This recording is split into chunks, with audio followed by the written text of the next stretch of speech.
Hello, how's everyone doing today?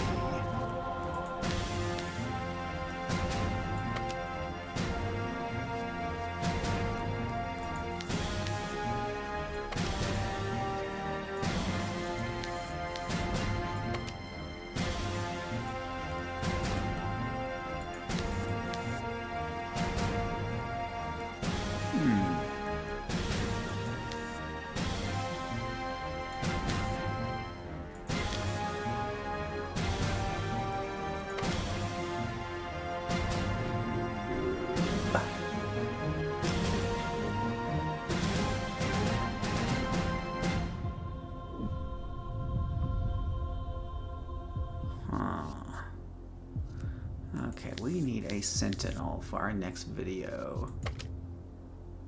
Should we go with Leah Free or Umbral Knight? We haven't done a video on Umbral Knight. Let's do him.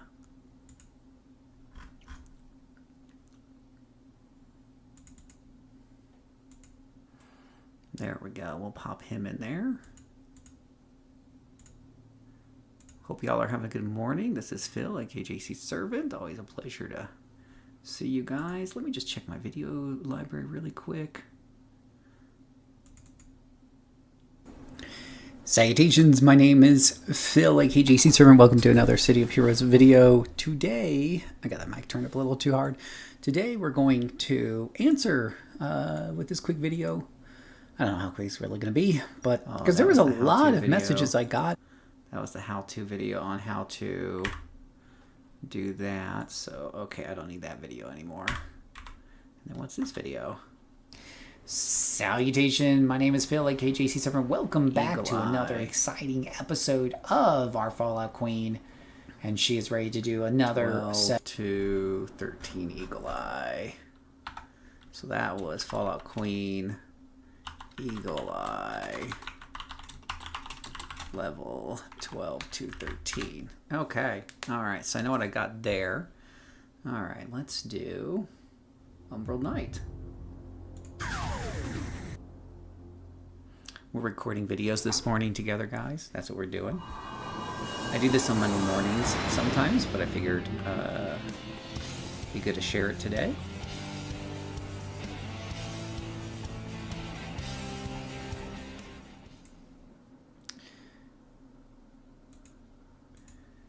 Salutations, my name is Phil, aka JCServant, and today, with the City of Heroes video, we are going to answer the question, how to solo a Sentinel. And I feel like I should start off this video very similar to my Brute video. Step 1, create a Sentinel. Step 2, play the game. And win. It's really that easy. Sentinels are awesome, and they've been made more awesome by recent buffs and things like that. So we're going to have a lot of fun here showing you how to solo a Sentinel, and hopefully I will not embarrass myself. So let's talk about the Sentinel class and what makes it awesome and everything else. The Sentinel class was created towards the end of Live, and it didn't actually get released from what I understand. But when Homecoming was released, Homecoming pulled it out of the attic and put it together and made it work. And I could be wrong, but I think it might be the only private server with the Sentinel archetype class and stuff like that. So there is that. You can try the other private servers. I wouldn't recommend it because Homecoming is the official server, but of NCSoft. It's been blessed by NCSoft, but you can do what you want there. But anyways, I came to Homecoming. Partly, the biggest reason I came... Does he have, like, weird black ears? Ugh, I gotta fix that. I don't know what happened. I didn't realize when I made this character he's got really bad ears. Anyways, when I had heard the news about Homecoming, I didn't know whether or not I was really going to jump into the game again. After all, I had played Live a few times and didn't like it. What got me to come... What really kind of slam dunked the thing for me was definitely was the fact that the Sentinels exist and that they're awesome. Hey LSL, how are you doing today? And so this is yeah, we got demon ears on us. Let's just have human ears there, and hopefully his ears are the same color as his skin and whatnot. I love that it cost me 2,100 to fix his ears there. Okay, much better. We can live with that. Alright, so the anyways, what makes the Sentinel special? What about the Sentinel got me to come back and play City of Heroes? Well, when I played City of Heroes on live, you know, the comic book character I created in my comics was similar to Iron Man in her power structure. The thing is, like, in live, you could build a blaster to blast repulsor beams like Iron Man, right? But you couldn't. But the problem is, as soon as an enemy got close to you and punched you in the nose, you were dead because you're a squishy blaster, and that doesn't fit the Iron Man persona. He's got a thick layer of armor protecting him, right? So I wanted to have a Sentinel, a character that could do range damage and still be pretty well protected, and so that's where Sentinels come into play. Sentinels have very similar primaries to blasters, and their damage is very, very similar to blasters on a lot of these powers, right? In fact, if we go over here and we go to powers, you can go to, let's say, Umbral Torrent, let's say. We'll go to Umbral Torrent. You can go to Detailed Info. We'll try to make this a little bit bigger. I don't know why they always make this so small. You can see we do 66.61 negative energy. If you click on this and we hit Blaster, you see we do 68.12. So they're very, very, very similar damage. Now, the big thing that you'll see if on some of these powers, if I go over to Sentinel, maybe not the best example in the world. Let's try Dark Obliteration. We're going to see we have 10 targets max on a Sentinel. If I look at a Blaster, okay, it's not changing the language on that. That's a bit of a bug. But Blasters do have more targets max. And generally speaking, they have better range on their powers. So it's not quite showing that part correctly. But suffice to say, Sentinels do nearly as much damage as Blaster, at least, you know, in their base power damage. Now, Blasters have an inherent that gives them extra bonus damage the longer they fight. But Sentinels have their own shtick, and we're going to get into that as we talk more about the Sentinel, you know, through this playthrough and this tutorial and whatnot. So their main power is blasting. Their secondary power is armor of some sort. You got armor. Now this one has regeneration, which actually trades in a lot of that armor ideal for healing and regeneration and fast regeneration. So he's going to be a little bit more like a Wolverine. But if I was to show you, let's say, you know, Firebug or whatever have you, or Wildlight, those characters have maxed out lethal and smashing and all that other fun jazz. But I figured I would use a lower level character that I have, which may not be the most optimal character in the world, but that's okay. You know, I have fun playing this character, and it's cool. So, how do Sentinels actually play, and what's their thing? We're going to get into a little bit of a mission, if I can find one here, and we'll talk while we kill things. And unfortunately, I have no... Wait, do I have no tips on this character? None? No tippy whippies? No, we don't. So we're going to need to go to Ouroboros and find ourselves some trouble to get into. And we'll go over there and whatnot. I really, really like the Sentinel. So the Sentinel is my favorite class in the game, and in my solo rankings, it tends to tie with Brute for second place. I could go either way depending on the mood, and with the latest buffs they've done to Sentinel, I want to say it's probably in first place at this point.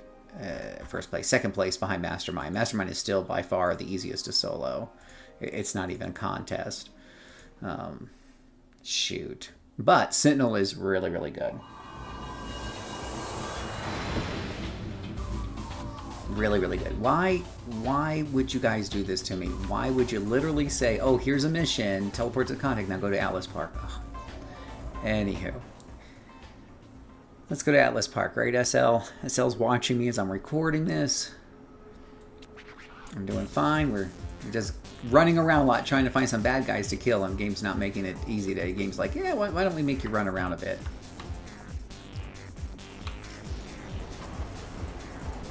Let's go to Atlas Park. There's a lot of jamming music in the background today. The game's very energetic. I think it had a really great pot of coffee, and it's just jamming to the music here. It's very jammy. Now, hopefully I can finally get into a mission. We can start blasting things and talk about this. So your primary method of dealing with bad guys, of course, is blasting the poo-poo out of them.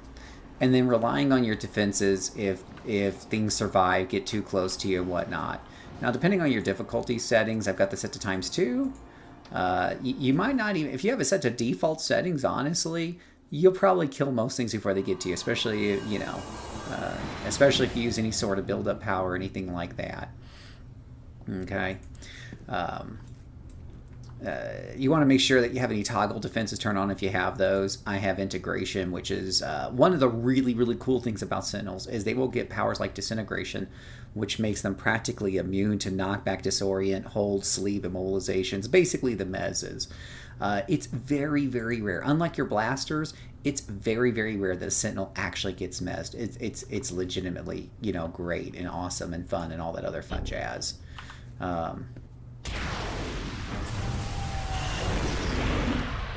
We just get in there and start holding things or firing on things and killing things. Now, unlike like the Dominator and all that other jazz, well, that's kind of loud against my voice here. Hold on one second while I turn this down. Unlike some of those other ones that will use a lot of holds and everything like that, your Sentinel is just there and it's just going to hold their ground, essentially. Maybe fall back a little bit, but basically just blast everything dead. That's what you're designed to do. It's really that simple. You know, whereas my blaster would have been freaking out at this point. You can see how many times I get into melee with me. What do? I pretty much stay here and blast. Like I said, you might fall back a little bit just to give yourself a little extra space at times. Nothing wrong in doing that.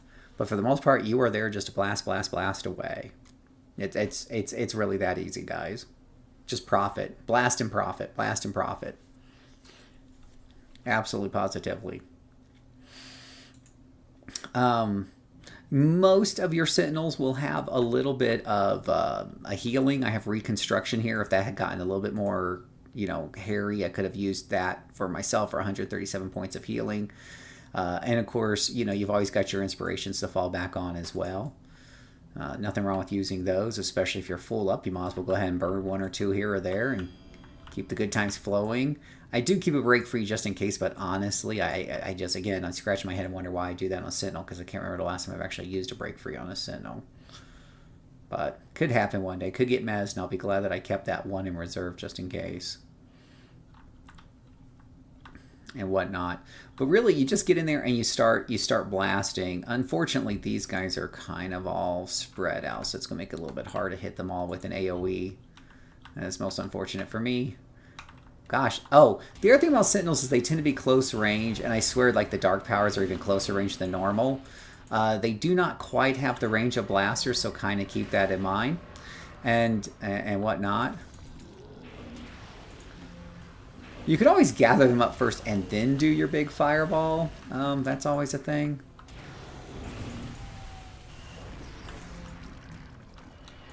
I better actually use that self-heal there. It is my unlucky day. He has missed, like, I don't know how many of those last few shots. We're going to use this pillar to give myself a little bit of recharge time here on powers. That's pretty funny. All right, so let's talk about what is the unique power for the Sentinel, and that's going to be the Sentinel bar here, the opportunity bar, whatever it's called, in the inherent power. Let's read about the inherent power. So every class has its own unique inherent power, and for Sentinel it's called opportunity. Let's see. Okay, maybe that's not it. I think that's the old holdover. Vulnerability. The vulnerability bar. Okay. Okay, that is not very helpful.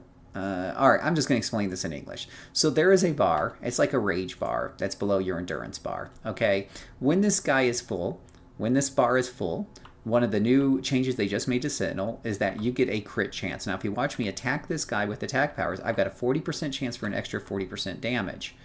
All right, now we're going to make a tab here. We're going to really break this down for you here so you know what you're getting into. If I can make my combat log bigger. This is very, very touchy. All right, I'm gonna put that right there. I'm gonna add a tab for just damage, damage inflicted. Okay, because I want you guys to see this, and I'm just gonna do some single target damage powers on this guy here.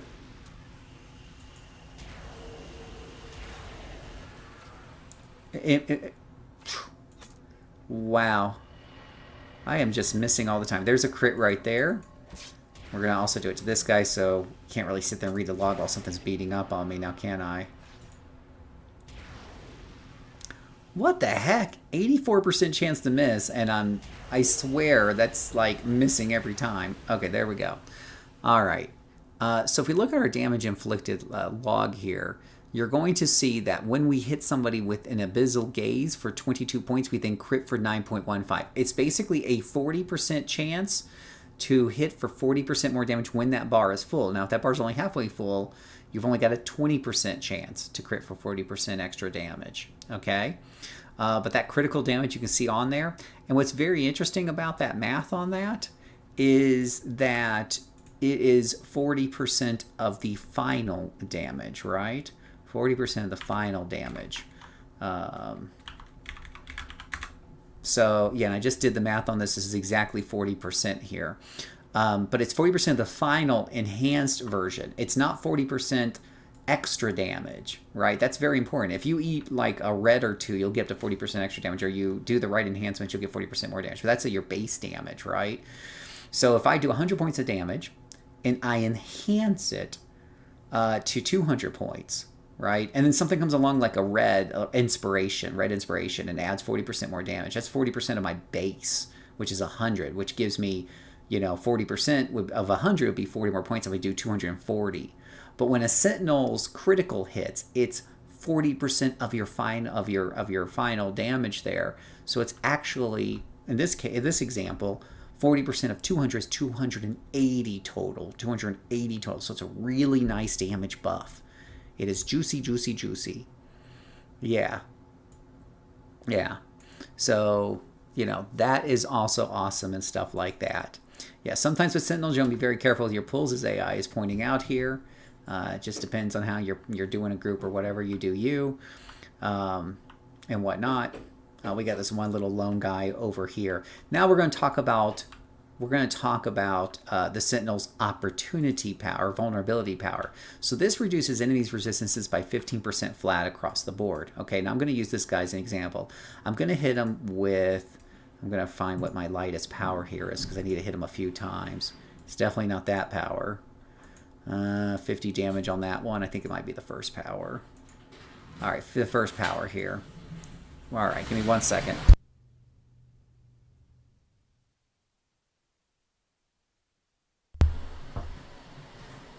Wait 1 second on this. Someone decided to vacuum first thing in the morning.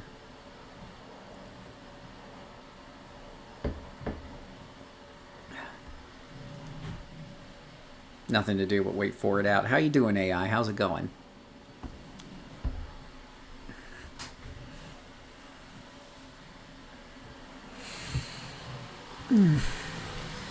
Yeah, I don't do the wall thing. I know a lot of people love doing the wall thing. I don't do it too often.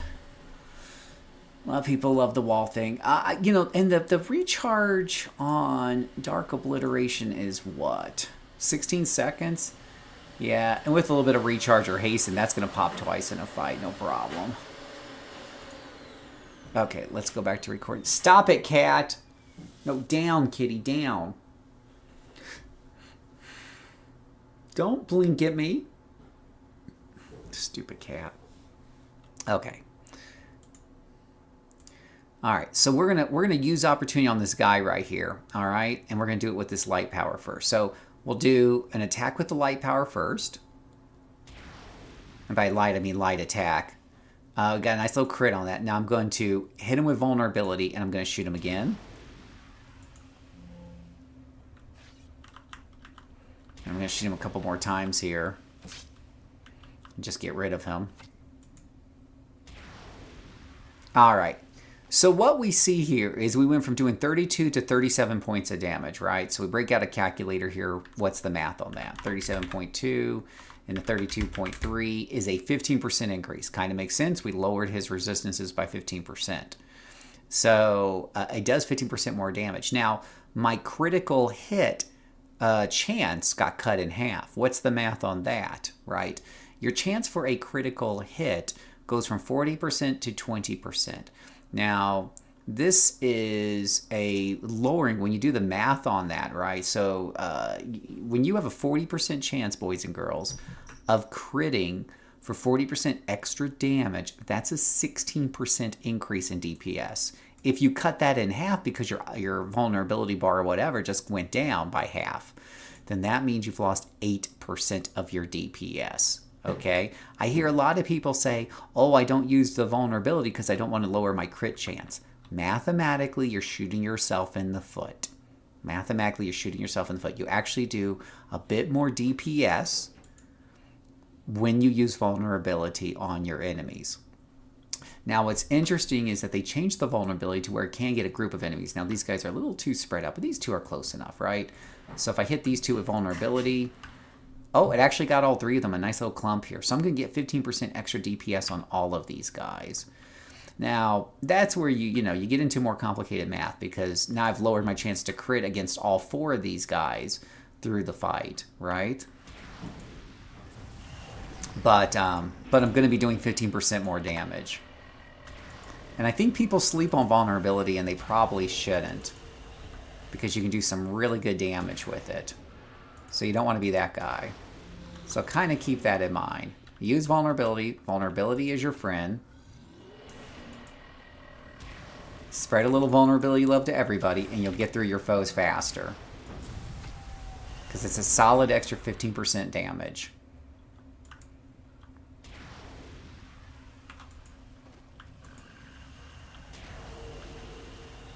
It's like popping. It's almost equivalent to popping, aim or something like that before a fight. And it can't be resisted by enemies and the such. So it's very, very useful. Now,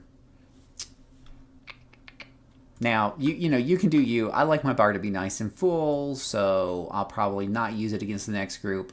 But using vulnerability is very, very important in conjunction with your other things. Now, think about aim. Talk about aim for a second. If it says it gives you, let's say, 50% more damage, remember that's 50% of your base. 50% of your base. Ooh, we got a big group here, boys. Big group. Okay, we're going to vulnerability all these guys because they're all nice and clumped together.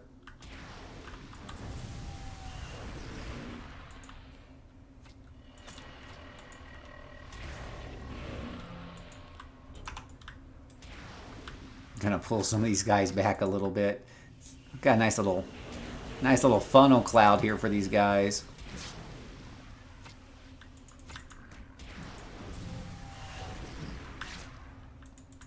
Ah, where am I at? Oh, now I'm going downstairs. I was going upstairs. Now I'm going up. I was like, well, what's going on with this camera angle here? All right, you saw the critical kick in at the end. Notice you build up a really good amount of that bar during a fight like that. So my bar is almost completely full after all of that. So opportunity is now back up to 85%. Yeah. So anyways, with aim plus vulnerability, aim and powers like that increase your base damage. So if it says it increases it by 50%, that's your base damage. So going back to my example of 100 plus 100 enhancement, 200 damage that a power does, it gives you 50 more because it's 50% of your base, right? So it would go from 200 to 250, which is really an increase of like 25%. Your crit chance would then crit on top of that, and it crits on your final number. So your crit would, be an extra 40% of 250, right? So 40% of 250 is a cool 100. So you would go up to 350 whenever you crit on that person. But like I said, it's usually, you can think of it as a 16% increase in DPS. Now, there is one big asterisk on the whole, on the critical chance, and that's on your T9 power, your big nuke.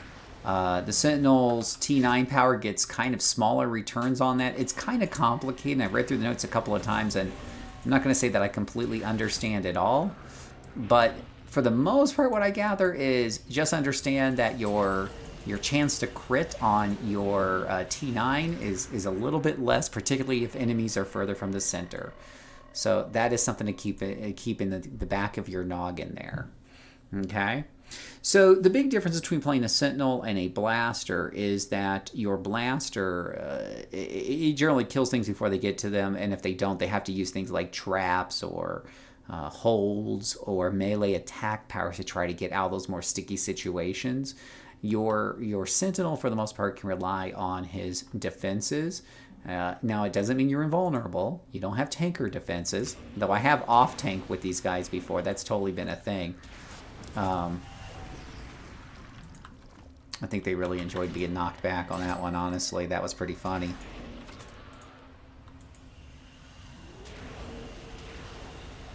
I'm not sure how he missed with that. Well, I got some things on cooldown here. Let me make sure I know where I'm at here. Just like to be able to fall back just a titch. We'll go ahead and use my Healy here just to be on the safe side. Now, this Sentinel has no defenses. That's the funny thing. He has regeneration, so he gets his health back. The more a fight drags out, the more it's advantage to me, because I'm just going to heal through it like Wolverine. The bad thing about regeneration is if you take too much damage at once, then it ends up being a problem.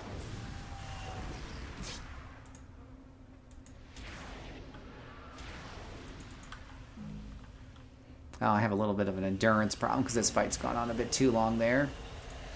We'll go ahead and get the endurance on. Yeah, vulnerability being an AoE definitely helps out quite a bit. It was always something that in the past I would always use on bosses and higher, bosses, elite bosses and the such.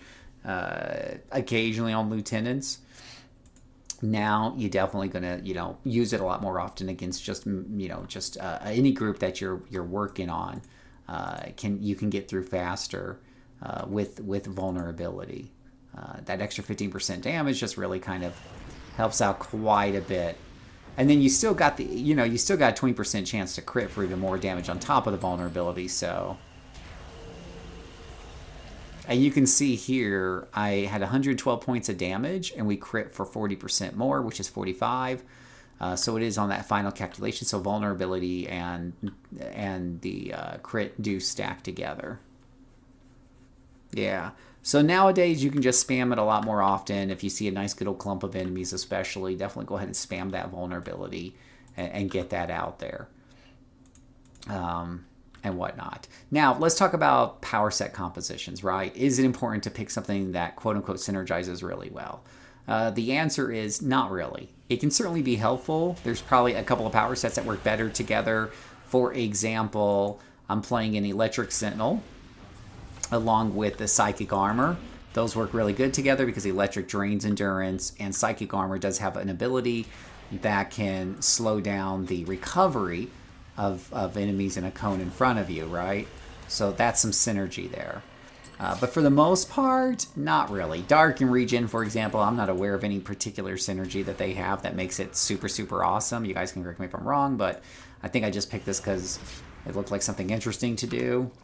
I didn't even pick this off of any character concept or anything like that. And so far, it's been working really good for me. But yeah, one of the reasons I put this in the A tier is because you can practically pick any kind of, pairing and do really, really good with it. Well, speaking of interesting pools, I do think we got an interesting pool on this one here. Now, a lot of people say, if you play a brute, you should kind of pull them around corners and stuff like that to try to get them up for your AoEs. What I find kind of interesting is I don't like to do that because it takes time. I have to go, pull them, I gotta wait for them to run around the corner, whatever have you. With a Sentinel, and it's the same thing with the Blaster, really, I'm a lot of time pulling back a little bit and just kiting a little bit just to give myself a little bit of extra space. And I'll fall back and kite a little bit. I'm not a brute, so I'm not trying to necessarily be always in their face, but I do want to keep them, you know, in close distance or medium distance for my powers. Am I out of endurance again? Okay, I definitely have to figure out the endurance issues on this character. Anyways,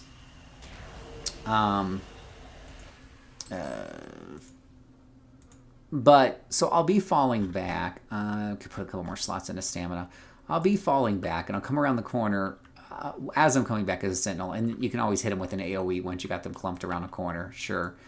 And I'm fighting the entire time I'm falling back, so I don't feel like it's like a brute where I'm wasting time, because that's kind of the argument with the brute, is that you could just, you know, shoot around the corner. I will show around the shoot around the corner just for new players who don't know what we're talking about. All right, so do I have a corner? I have a corner right there, let's say. So let's say I want to aggro these guys here. Let me just shoot them real quick. And then we're going to run around this here corner, right? And the idea is that that'll force them to kind of clump up. Now, see, to me, this is all wasted time. This is why I normally don't play a brute this way. Once they're around here, go ahead and hit them in vulnerability, and then hit them with that, and then hit them with that, and then die. Okay, don't do the around the corner thing as a sentinel. I know. Every time I mention endurance, someone's like, "But what about this, Phil?" No, I know. I don't believe normally in buying procs for low-level characters. You know, a character, because if I sit there and criticize a character's power sets or a class for being an endurance hog or whatever have you, but some of my characters have and some of it don't, it's going to give me like a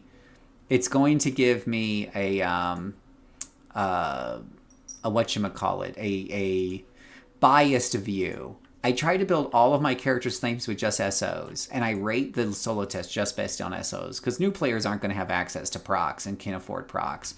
So I normally don't do procs on low-level characters. I do once in a while on certain characters that are really, truly struggling a crap ton.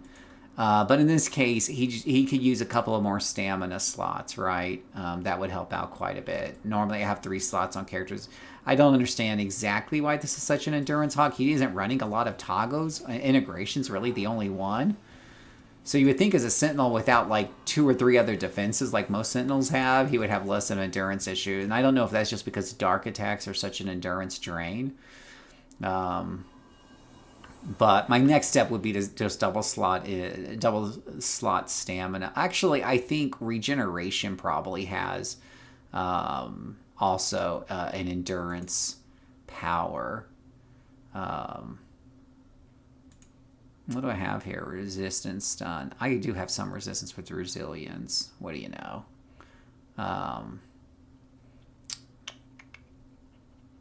But yeah, I know.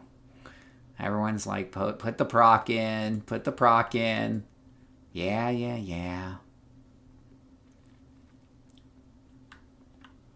Yeah, then we go to the hospital for trying to be fancy and pull things around the corner. This is why I don't do the around the corner, guys, okay? It's silly. Well, the corner makes more sense if I had more space around the corner rather than a crowded room, too. So to be fair, it wasn't exactly the best around the corner opportunity. I will definitely edit that out of the video because that was not a good training lesson.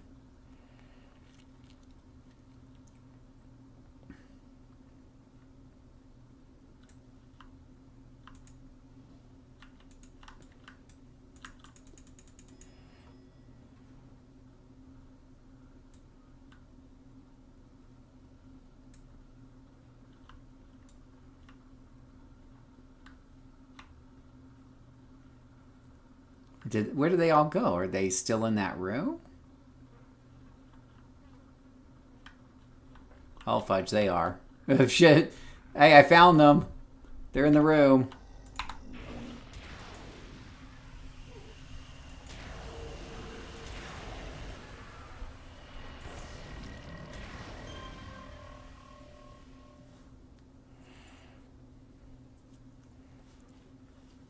Oh, I aggro 5 all the time, but usually, in fact, you've seen me do several pulls with 5 already in them.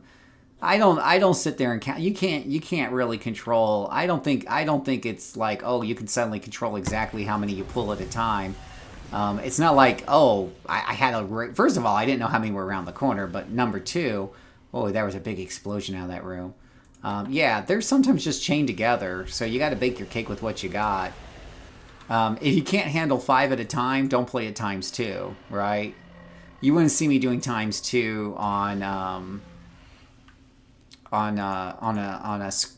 most scrappers at level 20.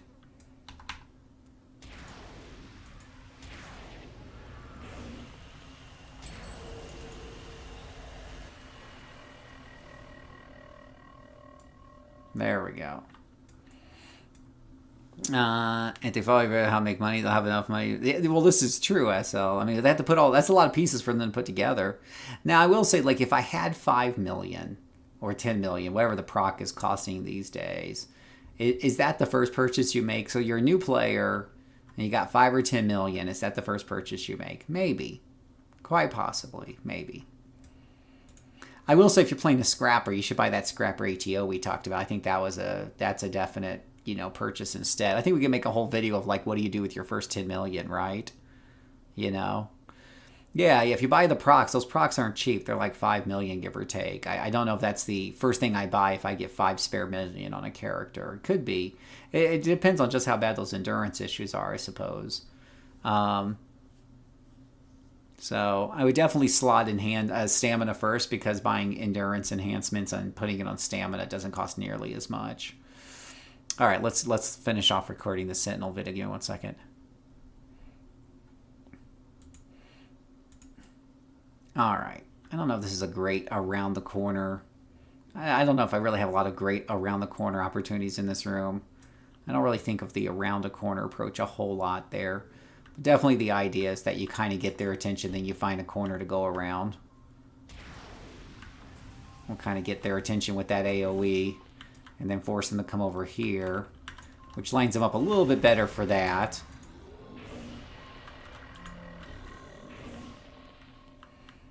Like I said, everyone's kind of got a different way of doing that. I don't know if I'm the biggest fan of that, but there you go. We got a nice little 5 pull right there. Like I said, I tend to kite just a little bit, keep them at arm's length. The more time they're running at you, the more time they're spending. And most Sentinels would probably be able to take a few more hits than this guy. He doesn't have a lot of resistance because he's regeneration. But you can kind of see there we got through just fine. I went ahead and blowed the heal.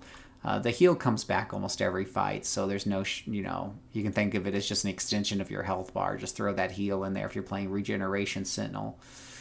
But there we go, guys. That's kind of an overview of the Sentinel. I got a couple Sentinels. We could show another Sentinel really quick.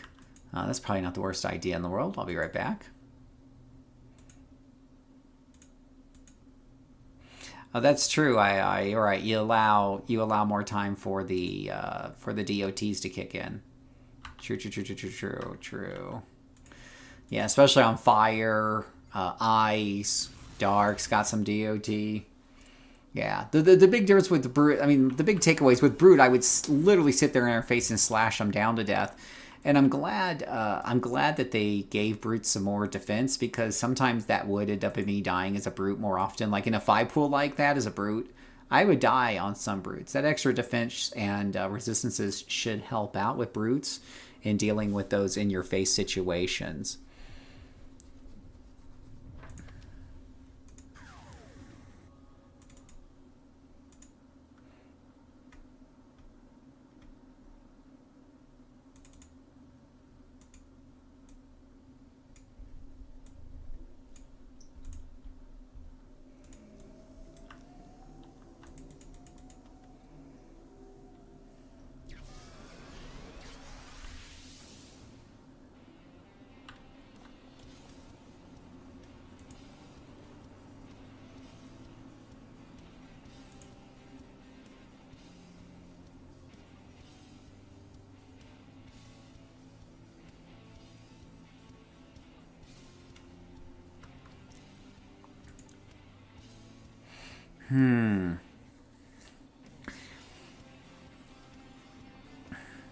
Oh, yeah, there you go, AI. Absolutely. Unkillable.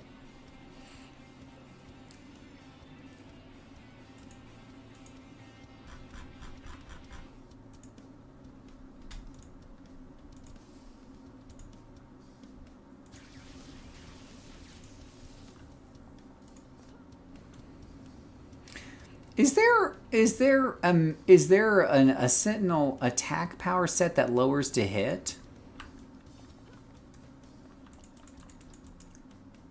Radiation, maybe?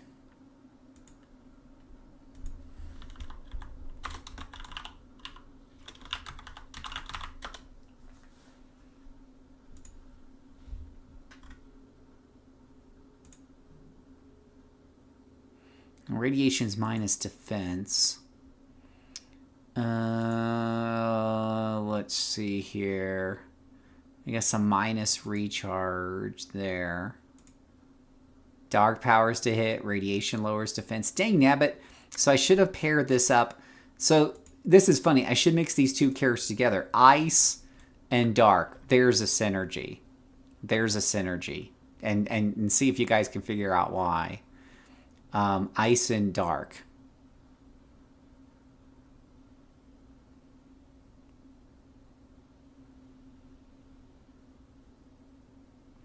Ice and dark, right? Hey, Groon, how you doing today? Yeah, go with Sentinel, bud. Sentinels are awesome. They just got buffed. All right.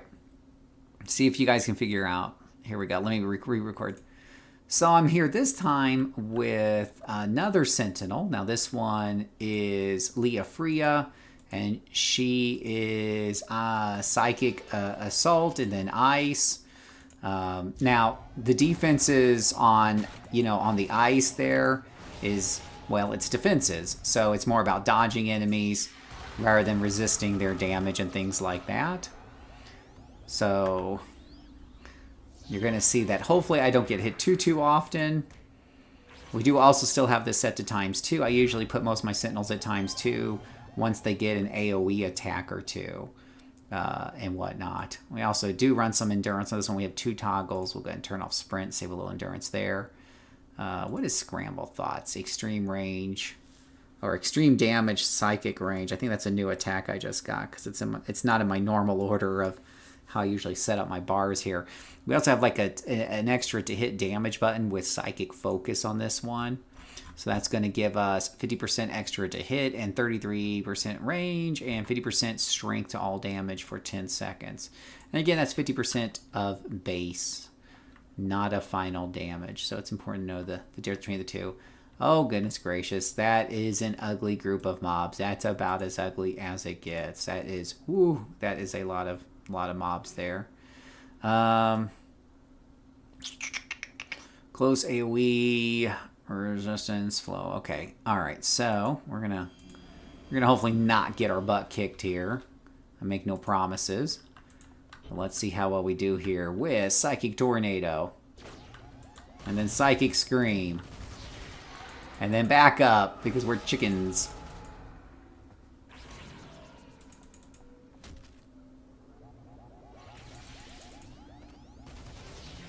I didn't even use that build up first, and I probably should have done that. That would have been smart.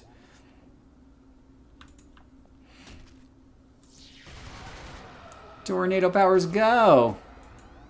Wow, that didn't even make them take off like I was hoping, sadly. But we didn't do too bad there. Didn't do too bad. I did have to chomp well, I didn't even probably need to take that endurance or whatever because I was kind of finishing up by the end, but there we go. Not too shabby. That's the power of your Sentinel, even in a really nasty pull. Another thing that's really kind of weird, you heard me say this 100 times, the difficulty scaling is kind of whacked on missions lately. So you see me fighting a bunch of +1s even though I don't have it set to +1. It's really kind of stupid. And it does make things a little difficult, especially for defense-based characters, because it gives the enemies an extra chance to hit. Whereas your resistance-based characters is a little bit less affected by level setting. But yeah, with your Sentinel here, it's pretty much the same thing here. Now, this is not exactly Ice, and Psychic isn't exactly the best pairing in the world. This is actually one of the 3 least chosen power set combinations on all of Homecoming server. So I did this on purpose just to show you guys that it could be done and do maybe not as great as any Sentinel pairing, but it does good enough, and we have all kinds of funs, even with slightly higher level enemies or big pools.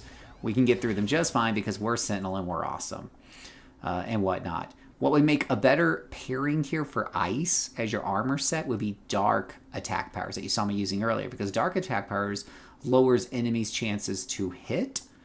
And when you pair that with Ice, which has defenses, which lowers enemies' chances to hit, you could have definitely a double dose of happiness going on there.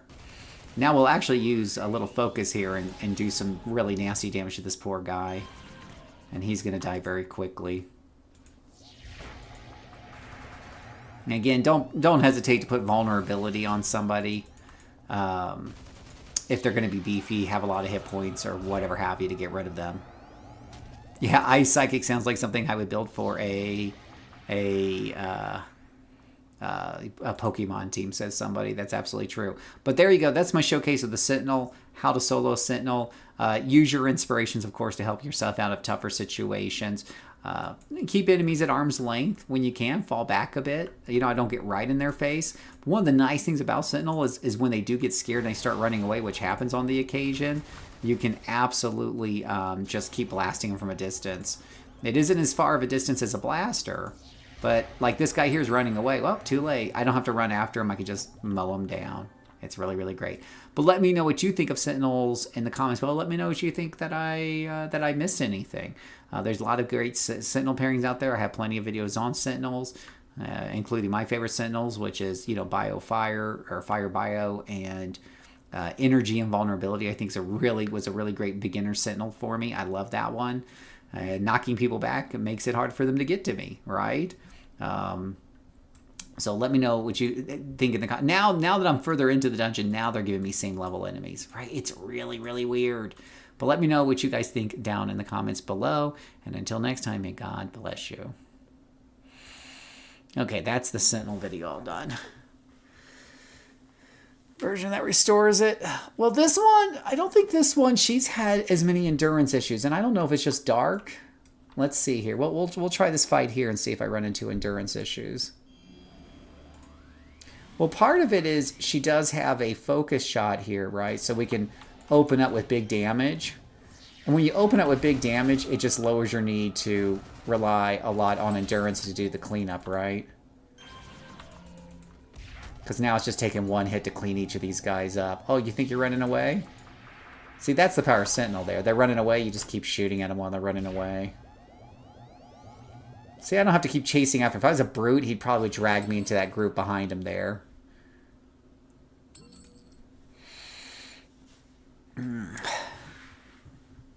I don't think I have endurance issues on this one. I don't know if it's just the dark or what. Something to work on in that character. But now I'm really curious to make a Dark Ice Sentinel.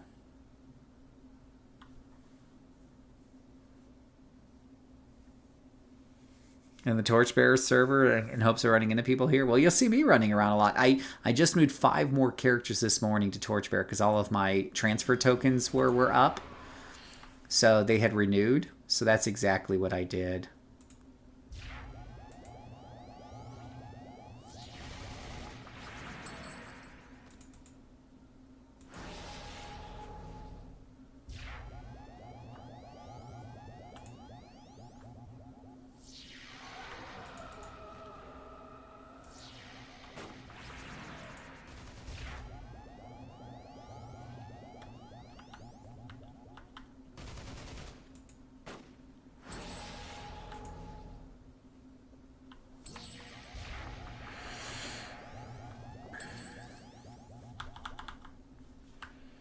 And we are creaming through these guys, no problemo.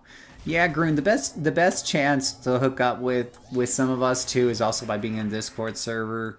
A lot of times when I'm playing, I'm in voice channel. So if you're in voice too, and maybe you need to run something or need some help running something, you know, that's always a good time to grab me by the nose hairs and say, hey, Would you help me out with this? I'm struggling with this mission here. Or just pick my brain, you know, and we can talk. A lot of times we just sit there and talk while we're playing our different characters. But Discord's definitely the place to hang out. You know, when they're not busy stealing your identity, of course.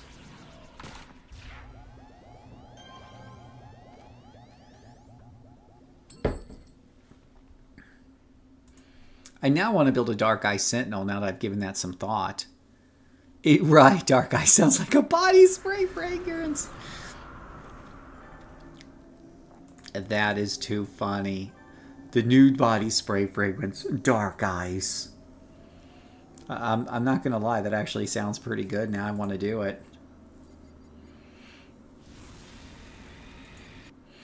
Basically. Well, welcome back to, or welcome to the game, or welcome back to the game, depending on how you're looking at it.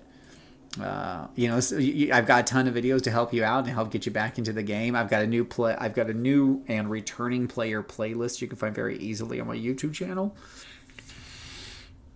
And we're going to help you, you know, help you get through that.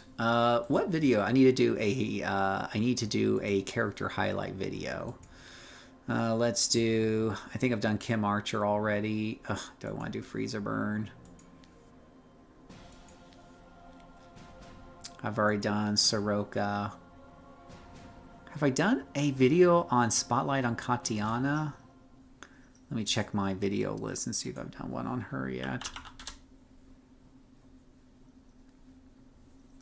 Axe Body Spray. Axe Body Spray, right?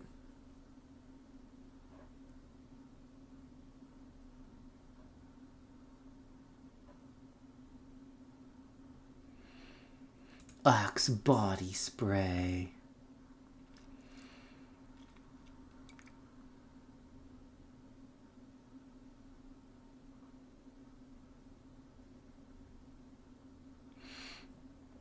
What am I thinking? Oh yeah, I'm looking at my list to see what most of my last character spotlight. Playlist, character spotlights. What do we have here? Videos.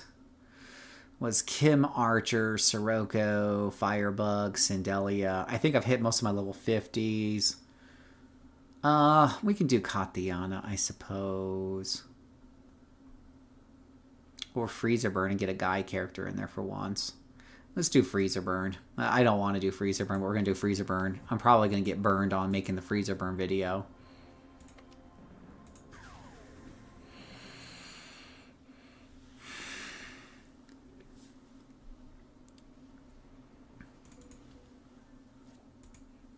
In fact, he started off in the hospital is never a good sign.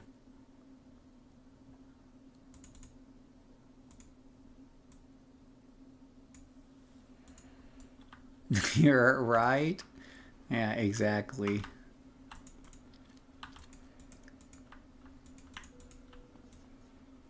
No, I need to go the right way to get out of here.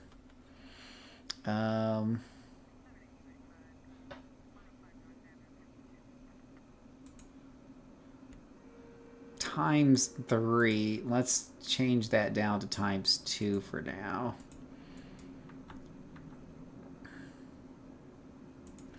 Salutations, my name is Phil, aka JCServant, and welcome to another exciting City of Heroes video. This character spotlight video this time is on Freezer Burn. Freezer Burn here. He is both fire and ice. First off, actually, I've already got him ready for action, but let's go ahead and, you know, where did my camera go? We landed right in front of all. That was most unfortunate. Let me show you his normally outfit, because he's got a normal daytime outfit. And there we go. And if you're wondering how to do that animation, we do have a video on that. And then we have his superhero-y outfit, which will be up in 3 more seconds. And whatnot. And then let's take a look at his power sets. Freezer Burn is Fire Blast and Ice Manipulation. Fire Blast and Ice Manipulation. So this is not exactly a meta build by any stretch of the imagination. Ice Manipulation probably doesn't exactly gel with fire or whatever have you. But with a blaster, as I often say, all you need to do is kill enemies before they get to you, and then you don't need to worry about the secondary a whole lot. So that's always a good rule to follow. Freezer Burn was actually a character concept that I had. A guy who could manipulate both fire and ice, because we always saw like Iceman in the comics. We always saw Firestar in the cartoon show, or the Human Torch. What if you had somebody... It seems to me that if you can manipulate temperature, that you could do it either direction. So Freezer Burn was born with his very original name that no one has ever thought of ever. I've also got this reverse color outfit. But, yeah, it's... now, I made this character on live, and I died left and right and left, and everything like that, and it just didn't work well. In Homecoming, damage has been buffed on blasters to where they are a bit more survivable than before. So much so that I've moved them up in my rankings to an A-. If you're very, very careful, you can get through enemies pretty easily. Oh, this is fun. For once, I have like a bunch of blue enemies. Well, that's really great. We do have like this big T9 power with Inferno that just wipes out anything that's really, close when you do it. The downside is it requires you to get into a middle group of enemies and survive their alpha strike, which is never a great... Oh, gosh, Freak Show, half of them come back because, of course, they... Why wouldn't they? Why wouldn't half of these guys come back? That's just... Yeah, that's pretty funny, actually. Yeah, you thought we were done? No, we're back, boys. So, anywho... maybe he'll stay down this time. Can always hope. But yes, so with blasters, you just generally want to kill them before they come to you. Now, usually with these character spotlight videos, I like to talk about the idea behind the character. Freezer Burn, in my comics, was basically a very tertiary character, background character that can manipulate, as I mentioned, the temperature, so you can make both fire or ice. In the outfit that I would draw in the comics, one half of them would have fire on the left side, one would have ice on the other side. When I came with City of Heroes, it's not really possible to do that on one side or the other, but you can have ice with a fire theme, as I've done here. And actually, the design has come out pretty good overall, to the point where it might even be a little bit better here in City of Heroes than what I had drawn. And I like it overall. He is supposed to be African-y, American-y, or black, or whatever you want to call it. And unfortunately, City of Heroes doesn't quite get that right without getting him like a really huge fro or whatever have you. It's a little rough, but what can you do? It's a 2000. Whoa, we got a group of guys over here. How quaint. So, in playing this character, as I mentioned in live, it was really, really, really rough. In coming back to Homecoming, I started off with Sentinels, which have a lot more staying power, a lot more soloable, and I enjoy those a lot more. With whatchamacallit, with the blaster here, when coming back to Homecoming, I decided to give Freezer Burn another try. I heard that blasters were a little bit more soloable, and I decided to start him in Neutropolis. And if you want like a really fun, exciting time, start your blaster in Neutropolis, where it's very, very hard to play with other people because there are none. You're essentially playing solo for the most part, that was super interesting. I did die a few times, as you can imagine, but I learned how to use the power sets and whatever have you. Like, you don't need to fight this guy straight up. I can totally freeze his butt. And we'll do this, and then we'll do this. And actually, one of the best powers of all on this, I'm not even using build-up yet. We have a build-up with the ice powers. We have a build-up with the fire power, so that's really good. This guy, he just doesn't know when to stop, does he? But we got that big foot stomp that turns into a bunch of ice and immobilizes them. So you can just shitting ducks for your fire powers. So that's always fun. But one of my favorite powers here is Ice Patch. And if you watch me play a lot in my streams, I use Ice Patch a lot on a particular scrapper, region scrapper. And it is just OP as shit. These guys will just keep falling over this thing. And it saved my bacon so many times in rough situations. It's not even funny. Not even funny. It is so freaking hilarious. But you can see here when I pop like one of my build-ups, I can literally 1- and 2-shot minions no problem. And that's not even using a sniper shot, right? That's literally just going pew pew. It's really, blasters are really just good in this edition here. Really good. So yeah, I've been able to solo much better with him, and he was the one in playing this character through Neutropolis, and then getting out into the hero side afterwards really showed me that blasters are in a place where they're much more soloable compared to live. It is much easier. I talked to a lot of other old you know, fogies and stuff, and they're like, yeah, Phil, it's definitely much easier with blasters nowadays than it was in live. You weren't wrong. They were really hard to solo in live, so there you go. But that's about it on Freezer Burn. I don't have a lot of other detail for him. It's just been a fun character to play, but it is also still a blaster and can be kind of squishy there. It's always a little hard to tell where you can get the most value out of Inferno. I think honestly, Fire is much better on a Sentinel, where you can go in and Inferno on a group of enemies and take the Alpha Strike because you got defenses. I do think it's a lot harder on a young blaster anyways. Now, you can get some defenses later on, obviously, on a blaster. It's not the most difficult thing in the world to do. But for the most part, I just kind of stay back here and just kind of shoot them down anyways. So, yeah. Yep. But that's all I have for Freezer Burn. Let me know what you think of this character spotlight in the video below. Have you tried Blaster? Have you tried the Firepower set or the Ice Secondary set? What do you think of those things? Let me know. Thank you guys so much for watching, and may God bless you.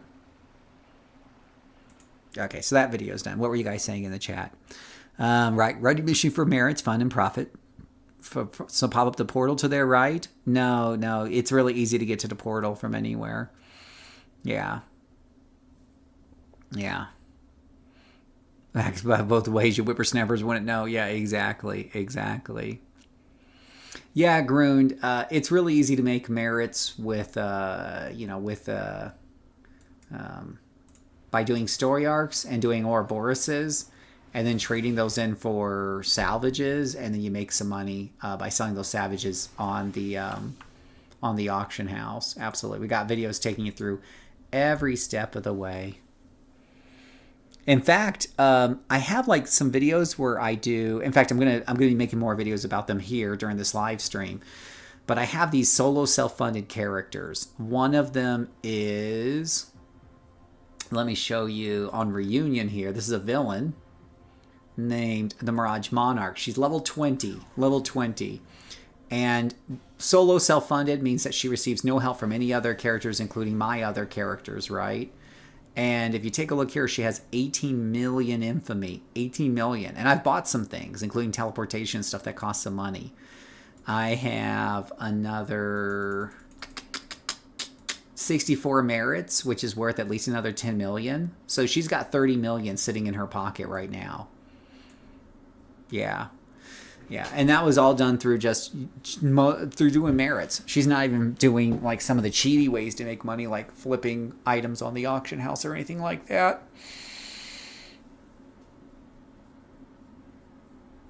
Do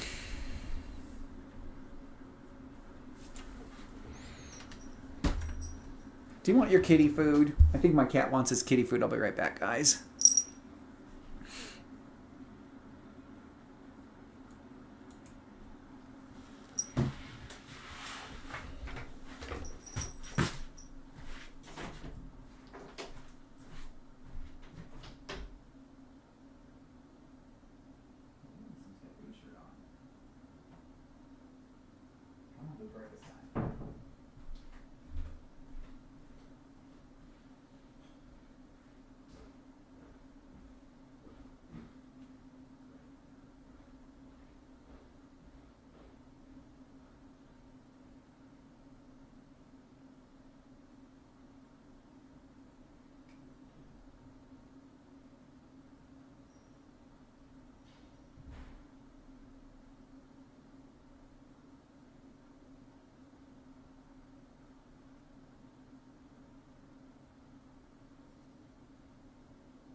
Okay.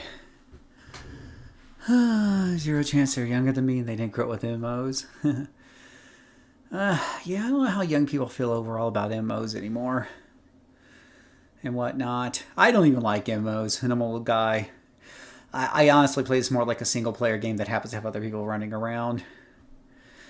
Hey, Grimdrek, welcome to the back to the game. Whew.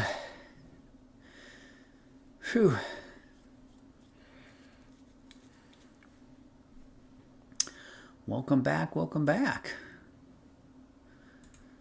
How you doing?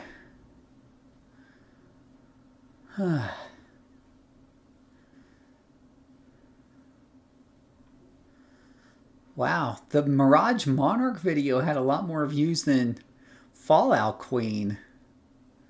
Oh, that's interesting.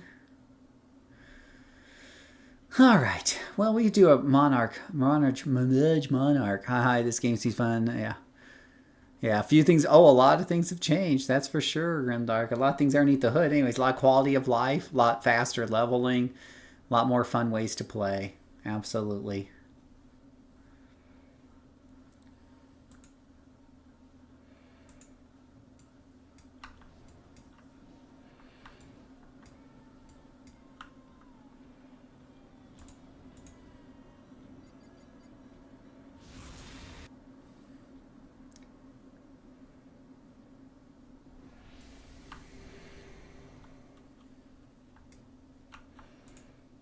Definitely. Let's see here. Let's see the videos I got here. Let me make sure I label these things first. Let's see. I think this was Sentinel 1. Then we have Sentinel 2. Then we have Sentinel 3. And then we have Sentinel 4. And then we just did an 8-minute video on Freezer Burn Spotlight.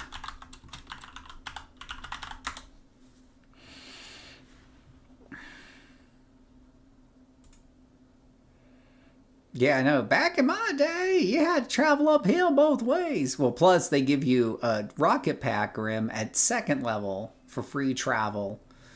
Plus, right away at level 1, they're giving you athletic run, which is kind of like a mini travel power, right? So this right here is Mirage Monarch. For those of you who don't know, this was a character this is a villain character that was created by the community. We also have a hero character created by the community. The community chose a lot of the details of both characters. And this character is on the villain side. And she is solo self-funded, so start off at level 1, no double XP, never use double XP on this character. We don't accept money from my other characters. She pretty much has to earn her way up the villain ranks the entire way on her own. So we've been running with this character all the way through that from level 1. And all those videos, you can watch them in order. You can watch me level up. You can see me earn the money. I do very little with this character off camera. It's all done on character, so you can follow her journey. And I read all of the missions out loud. So you get me narrating for you. If you're interested in following villain story arcs but didn't want to read them, well, you can always listen to me play the game and have fun doing that, right? So that's what Mirage Monarch is about. And let me see what mission we're going to do next. You can see I've done all of these story arcs on this character. Now these Nova ones, these are the Neutropolis deals. I still do have a couple of lower level ones I might want to do at some point here. End up getting stuck or don't pull my weight because I'm always behind in the wrong area from the rest. Hey, Doug. I'll tell you, first of all, bro, I don't even play with other people. I've got a video on this because the reason is because I literally mentioned the go mentality. I hate it. I absolutely hate it. Right? I get it. They've done these missions 500 times, so they don't want to wait for you. They don't stop to help you. They don't stop to show you, oh, okay, maybe I'm lost here. I don't know where I'm at. I really hate it in World of Warcraft, but it is prevalent even in City of Heroes. So that's why all my content's very solo focused. If I play with somebody, it's usually a duo only. We're on voice chat. We're on the same page. And if I'm lost, I say, hold up a second. I don't know where I'm at. And he waits, right? That's the only way I'll play the game. But I'm an old cranky fart. The other suggestions I would have is from the, and you're going to see me use it here when I do these missions with her. But I do have what's called the reveal power right here. You buy this from the start vendor for 10,000, which is super, super, super cheap. And this will clear the fog of war on any map for you. It makes it a little bit easier to navigate when you can see the whole map in advance. You know? Yeah, if you get together with Groon, we do have a video about the dynamic duos. And I think for me, like when it comes to the multiplayer aspect of the game, what little fun is left on the multiplayer side is found in duos. Playing with one other person. We build some characters around each other, like playing a tanker with a blaster, like I do with Ghost Yuki. And we partner together and we take our time and go through stuff. So yeah, get together with somebody of your skill level and whatever have you, it'll go even smoother. Somebody who's brand new to the game as well. So you can meet up through our Discord server. We have a Discord server up. You're welcome to come join if you want. I am pretty darn old. I am oldie. I'm reminded about that every day. Okay, so with that being said, let me start this video. So I'm recording some YouTube videos while I'm live streaming at the same time, so I get double value out of this and what not. And let's hit the recording button because we are going to do that one right there, I think. Oh yeah, we'll do that one. All right.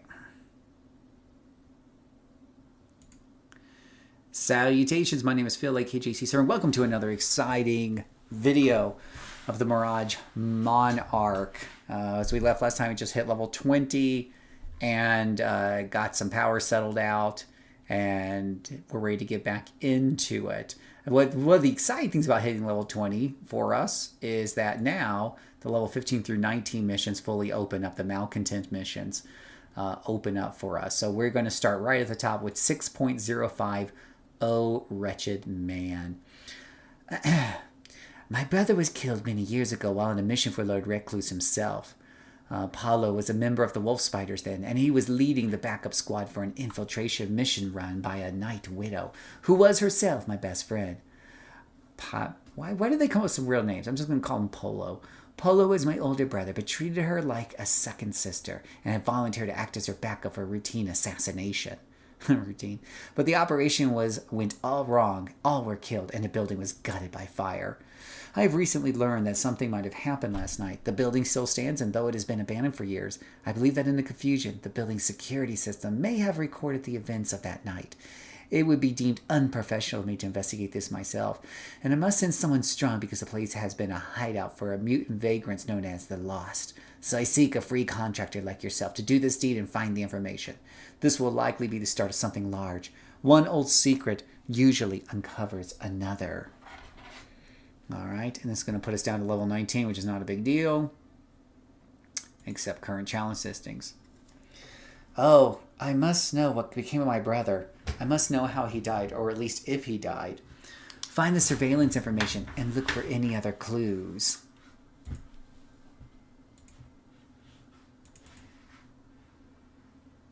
Okay, so we'll get on over there. Alrighty. Hey, Braddock, how are you doing today? We are also live streaming while recording this if you're watching this later on the YouTube video, so I will occasionally be talking to people in the live stream. You're welcome to join us. If you're subscribed to the channel, you should get notifications when I go live. I'm usually streaming Mondays and Friday nights. So we're going to try to find out what happened to Polo, because his name is totally Polo. Paolo? Why do they come up with weird names? Why can't he just be called something like Ghost Stunner or something? I don't know. Ghost Trapper. I could do Ghost Trapper. Alright, find surveillance, find out more information. Now, this sounds like something we could sneak through and do, and as villains, whenever we can sneak, we do sneak. We're going to use that reveal power to see the whole map ahead of time. We see that there's an elevator all the way over there. So we're going to just run around there and get around and do the thing. Oh man, it's one of those things where you have to jump up to here. Weird building layouts, always an issue in these games. Oh my gosh, could this possibly... This is what gets people seasick right here.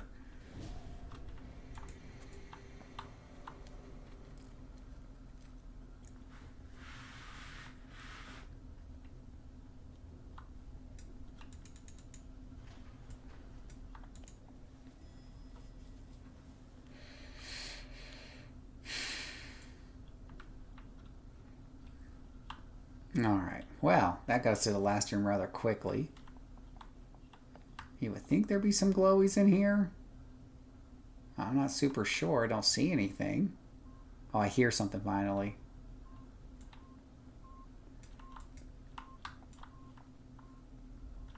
Excuse me, coming through. I'm sure there's a glowy up here. Don't mind me. Just looking for information, hiding in these boxes. Find more information. Now, that more information could literally just be the shiz out of people. And I'm not seeing a lot of other glowies around here, so I'm going to interpret this as beat the shiz pizzles out of people. So that's exactly what I'm going to do here. We're just going to beat them up. And by beat them up, I mean have them beat each other up, because we're the Mirage Monarch and we don't get our hand. Oh, come on. The Deceive missed. Give it 8 seconds. Oh, yeah, we could change that hero picture, that's for sure. Yeah, there we go.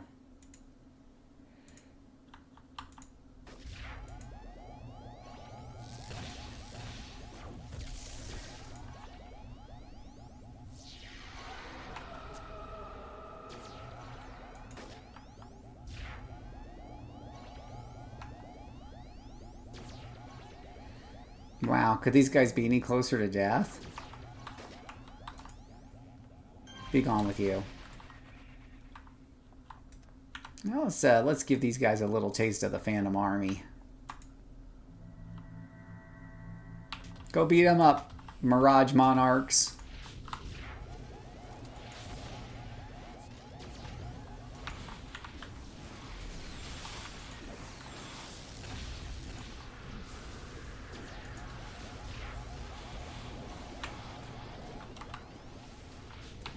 Brutal.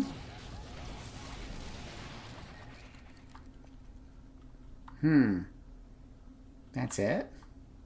No other glowies, no other information, just those 4 dudes. Seems a little sus. Well, when in doubt, just keep beating everybody up, I suppose.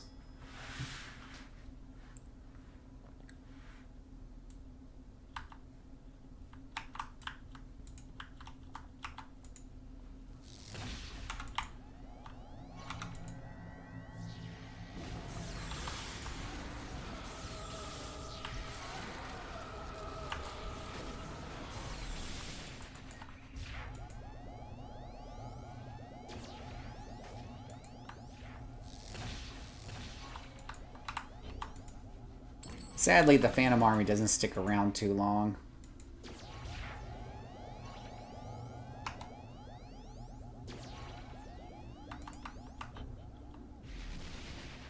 Wow, just die. There we go.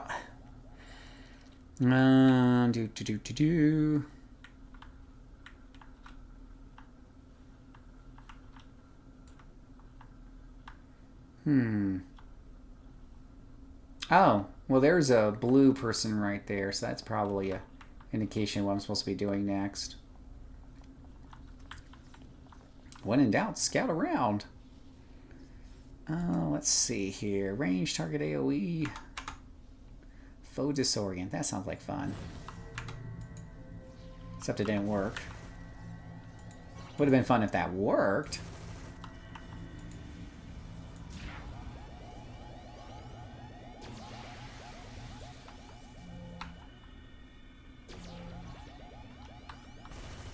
Where you going, buddy? Nowhere? That's what I thought. So, for those who don't know, this character is a Dominator. We're using Illusion and Psychic, or Psychic and Illusion. would probably be a better way to put it.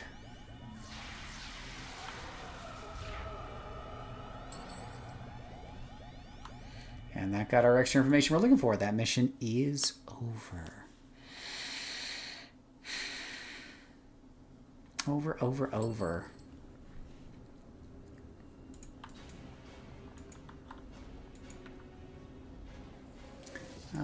Where's our contact at on this?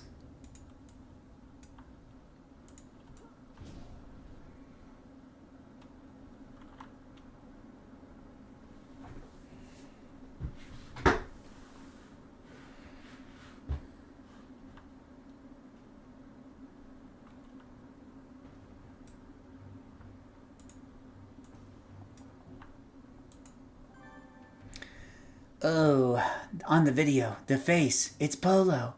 I had never thought for so long I had been able to forget him, but I never could. But there he is on the screen, still breathing, still alive. It pains me to watch his last moments, but here, look. He wasn't gunned down with the others. He ran back to the fire to find the Night Widow he was there to protect. He couldn't see that she was dead, my poor Polo. He was never harsh enough to be an Arachnos. This and the story of Magnus McRucker confirm what I fear. My brother Polo is alive and living in misery as the mutated monster called the Wretch. Well, that seems to be a jump in logic. Give me a moment, Mirage Monarch, and I will tell you all that I know. I am a seer of Fortuna, blessed or cursed with visions. Mine are under no great control, and often the strongest ones come in a sudden flash. I was conferring with Ghost Widow herself one day when I met Wretch. It was in the first time ever that I was ever in his direct presence, and a sudden vision that overcame me almost sent me into unconsciousness. Such was its power. I saw my brother Polo, my brother who I thought dead for years, trap beneath tons of rubble, eating rats and drinking mutagenic water to survive the horrible burns. I saw the ghost of the woman I had called friend throughout our training years, soothing his deranged mind, urging him to live. And when the visions cleared, I saw Ghost Widow and Wretch before me. Then I knew I must learn the truth. Oh, that's why. Oh, wretched man. Now that I know the truth of it, I know that my brother Polo still lives, and lives in misery as a twisted wretch, servant of the ghost of the woman I had thought my friend. Why she has not healed him, why she has not told me, I do not know, but I know this, I want my brother back. To have any chance to heal Polo, I must know what changed him. That's where you come in. Ghost Widow may be an apparition, but Wretch is still alive. I have found the place where Wretch's medical records are kept after he was brought in. They may have some clue that could reverse the process. I need those records. I need no one to know that I have them. And I don't care who must be silenced in order for that to happen. This is code for a kill-all. The facility is located on Mercy Island. I'll give you its location. Once there, you must locate Polo's medical records and take them. Then make sure that you destroy the surveillance system and eliminate all potential witnesses. I'm surprised she didn't try to sell me on her enhancements while she was at it, because, you know, they like to do that a lot, too. Am I right, guys? Am I right? Did I ever buy... I did not buy Mission Transporter for this character yet. I should really do that. Oh, I am in Mercy Island. Well, while I'm here, let me pick up a Mission Teleporter at the... Oh, I can't do that while I'm on a story arc. Fair enough, unless I go to Pocket D, and I don't want to go to Pocket D.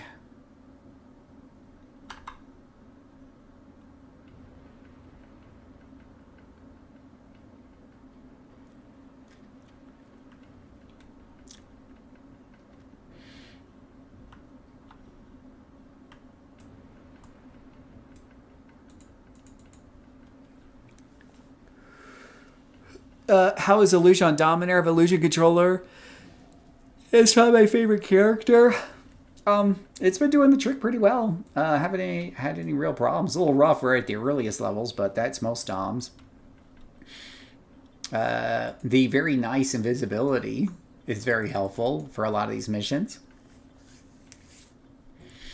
Yeah, pretty much enjoy this. Haven't had too many main issues lately. Let's go ahead and do reveal here. Well, this doesn't look like the world's biggest dungeon. Now, I think I have to kill everybody anyway, so we might as well get on with the act of, you know, murdering every single soul in this place.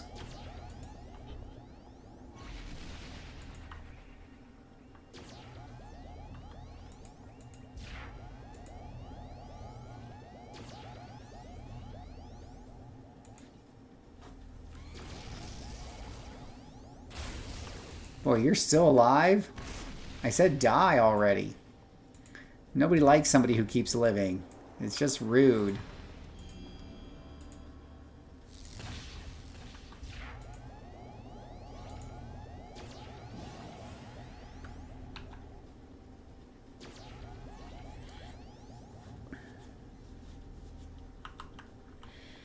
All right, what else do we have? Oh, we got some happy guys over here. Now, when I ran some of these missions on a mental dominator, I struggled with things that really didn't mez very well, and arachnoses in particular, you know, like the moose strikers and stuff can be tough to mez. With illusion, you at least have you have Phantom Army that you can pull out of your back pocket for tougher situations, and they don't care about your ability to be mez resistant, all that other fun jazz, right? They just work. So that works out pretty well for me on that one. Oh, we got this really nasty group up here, so we're gonna give them a little Phantom Army. I don't like the fact that they're a level above me. So we're going to teach them who's boss.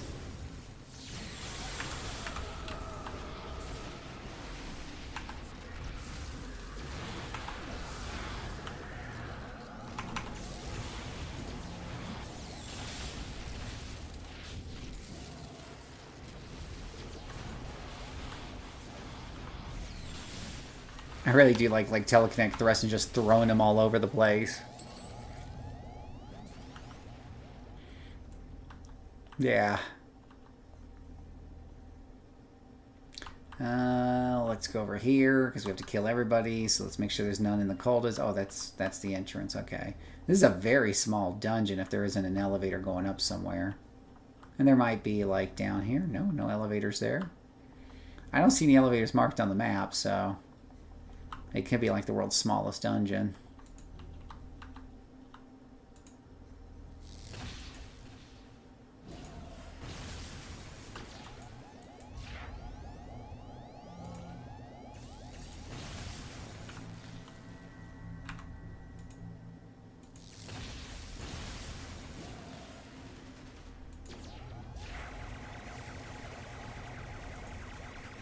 Oh, aren't you cute over here? You can have a round of mez holds.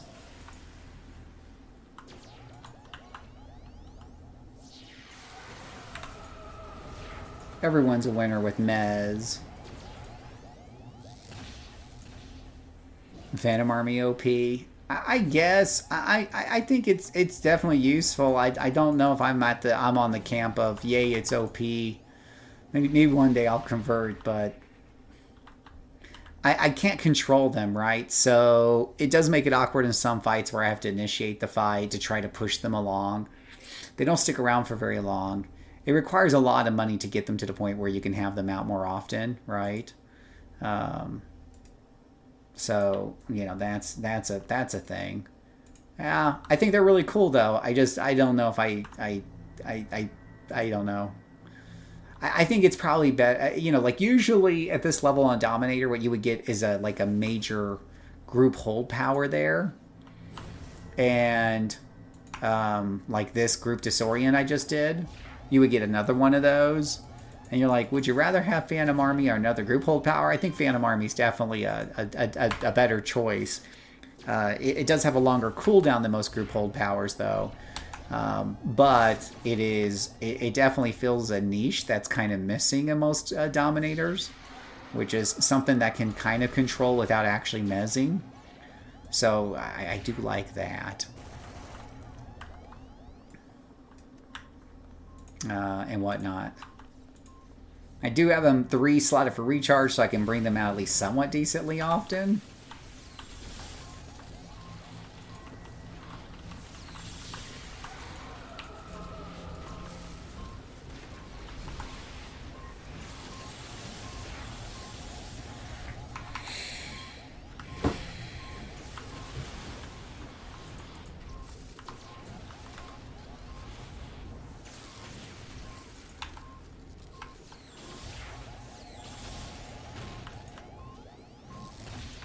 Well, I really like is how they'll get in here and help beat up the mainframe for me.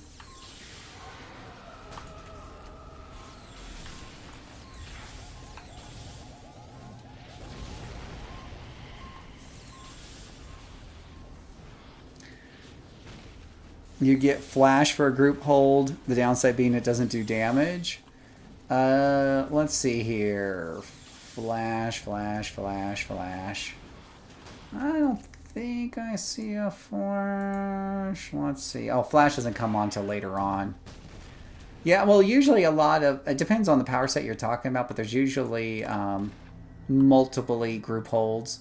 I do have the pseudo pet here, Spectral Terror, which kind of keeps throwing out little terrorizes and stuff. Which I need him to throw them out a little faster because I got a little caught unaware by these guys here.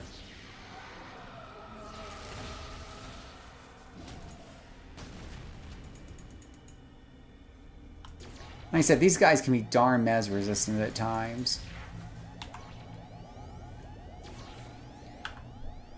Apparently this lieutenant's death resistant as well.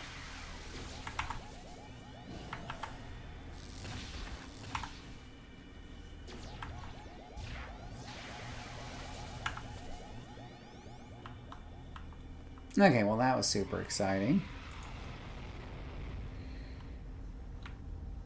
Make sure I heal up here before I go find any more trouble.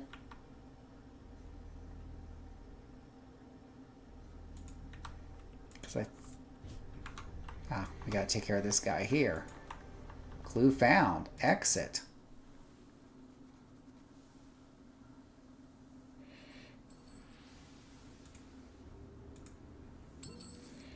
Seeing these medical records are enough to break my heart.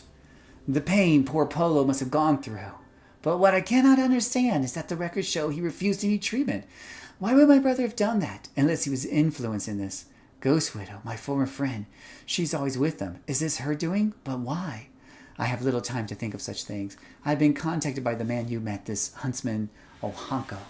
It seems that he and Marikia are connected together in some way. I know that they have something against Ghost Widow, and while my loyalty to Arachnos is strong, that bridge has been crossed already by the silence halls of the record repository. I must learn why Ghost Widow denies Polo the care he needs to be normal again, and may the darkness claim her soul if I do not like the answer. I will meet with Momohanko and Murakia and discover their aims.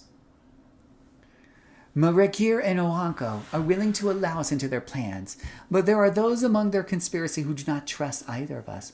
Though I do not know their aims, the information they have could tell me what hold Ghost Widow has over Polo, so I must gain their trust. They told me to deliver them some information they were seeking about Ghost Widow, but some of that information they want I cannot get without notice. I can give them the details about Ghost Widow's daily affairs, but they also wish to know more about what kind of spirit Ghost Widow is, and as far as I know, the ones most likely to know this outside of Arachnos are the Legacy Chain. You must steal the Legacy Chain's information on Ghost Widow. Then they should be willing to trust us. The Legacy Chains are gathering information on Ghost Widow, no doubt for some sort of conference as to how to best defeat her. They gather together under her very nose, hiding their conclaves as business meetings. Though their efforts are futile, their research is excellent. Get all of it so that we can buy the trust of Makrikier, Hanko, and their allies.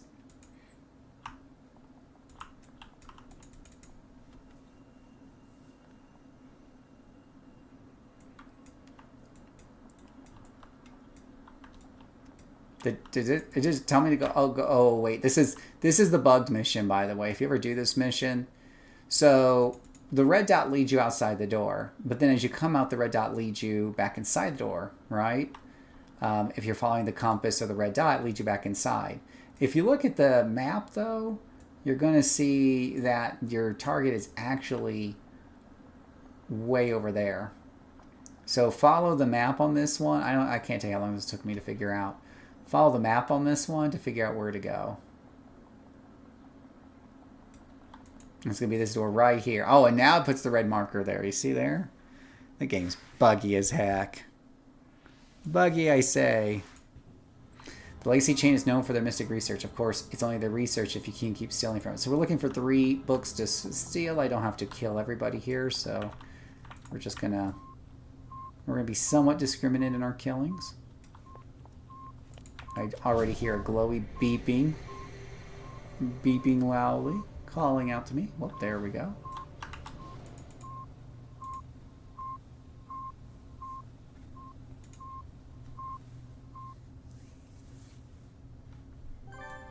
count them, 2 books left to research.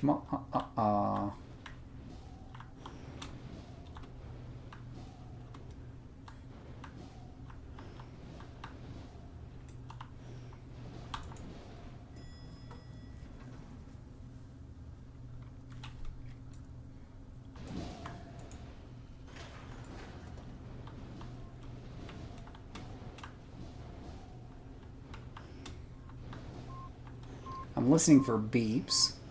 We can definitely hear a beep there. Now keep in mind, beeps are not affected by walls. The little beeping sound from the glowies doesn't care about walls. It only cares about distance. So it kind of tells you if you're getting colder, warmer. But yeah, these buildings are horrible. I can see why people don't really necessarily want to do this. This is not exactly what I would call compelling gameplay.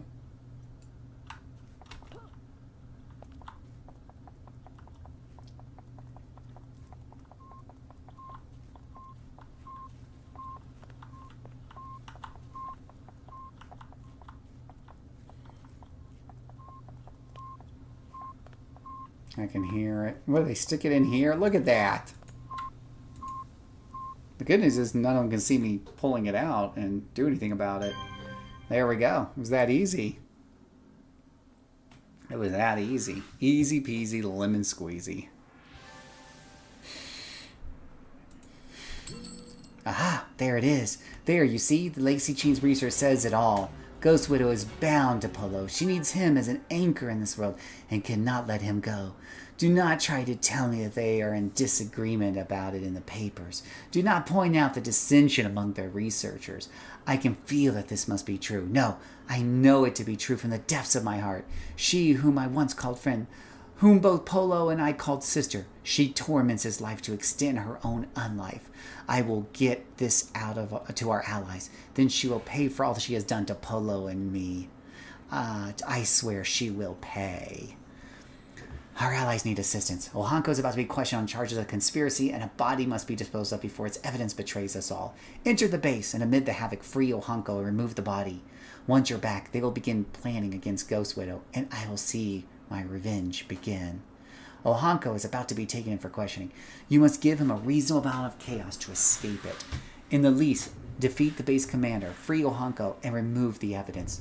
Our allies have brought us into their cabal, and when Ghost Widow falls and Paolo is free from his misery, I will make certain they are rewarded for all that will make sure you are rewarded for all you have done. Now go and get Huntsman Ohanko out of jeopardy.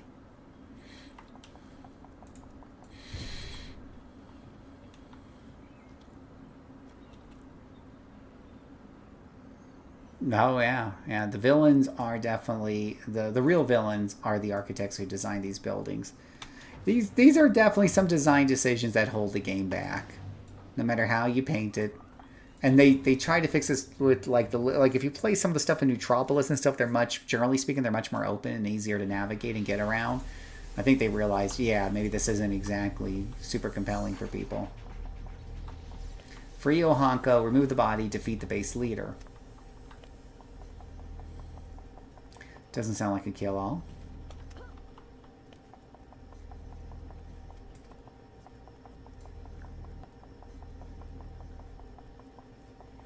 Excuse me, coming through. We'll make this a little faster here. See if there's anything at the end of this hallway here.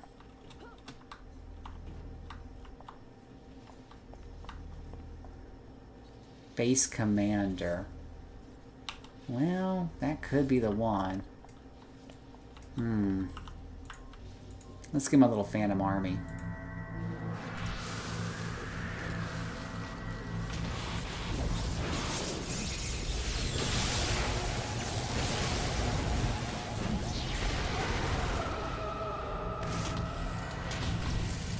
And when you absolutely positively want to make sure they stay held. Turn off all these expensive toggles for a minute. Yeah, I think I want this one killed too, guys. See, like the Phantom Army's very slow on the uptake. Should we go after that one? Should we not go after that one? Maybe we should.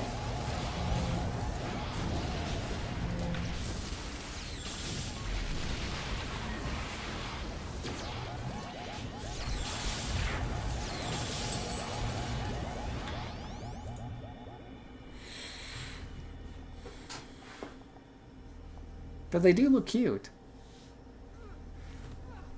Until they die. One after the other. I do like how they synchronized them to die like that, though. That's a nice touch.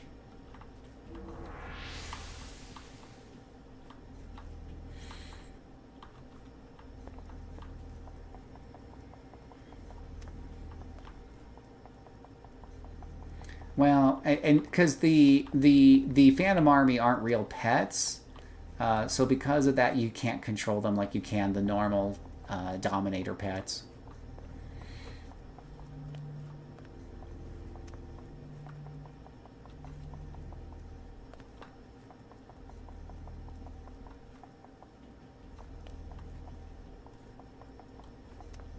Wait a minute. It says free Ohanko.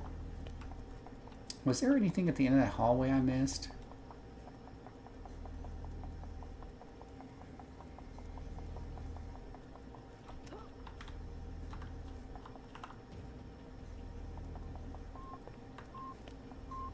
Oh, I am hearing beepies here.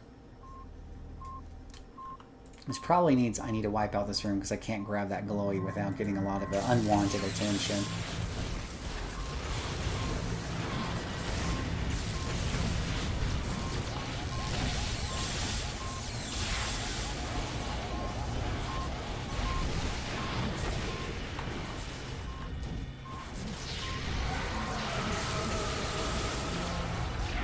If I scream and there's no, moon strikers in the room, does it make a sound?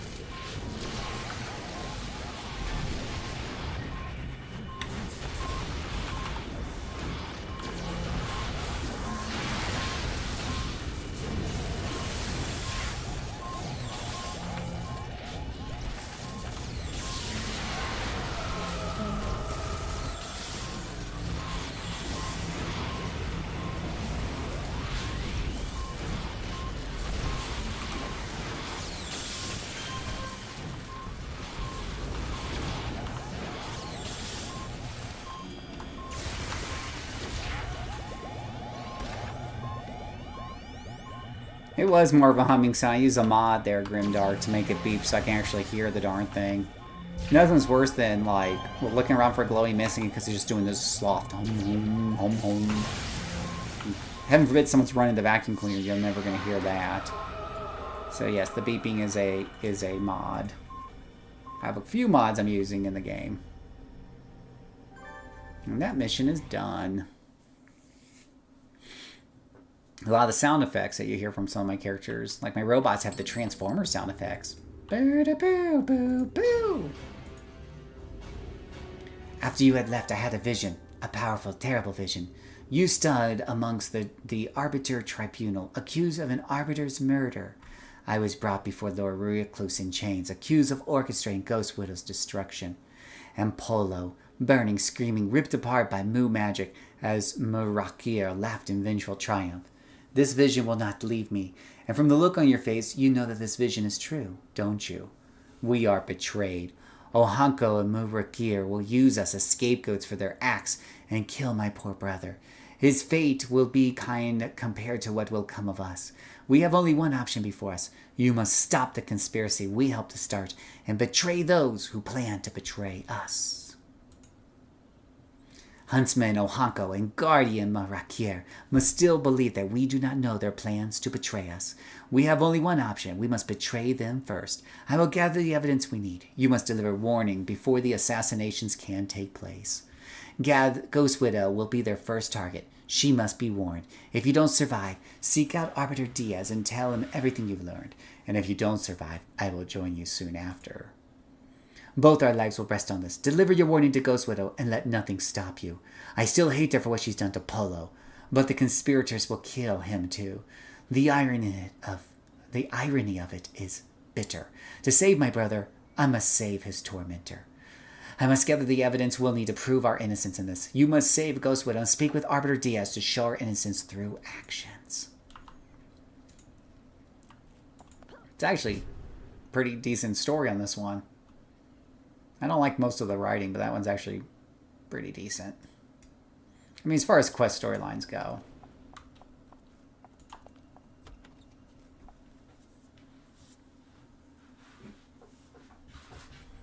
Warn Ghost Widow.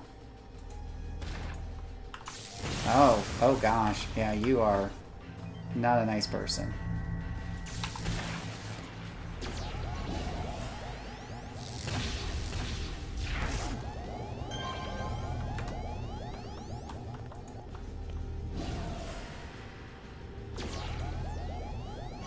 Whee!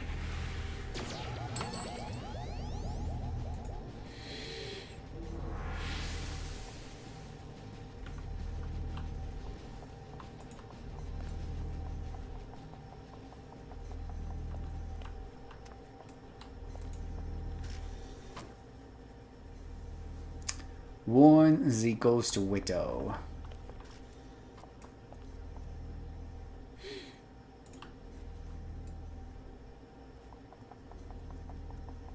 Excusez-moi. Excusez-moi, coming through. Don't mind me, I'm invisible. You can't see me.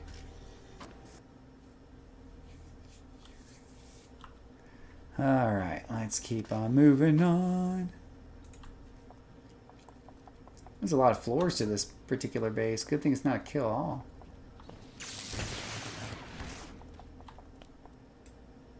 Was that an ally? Well, it's a dead ally now. That was weird.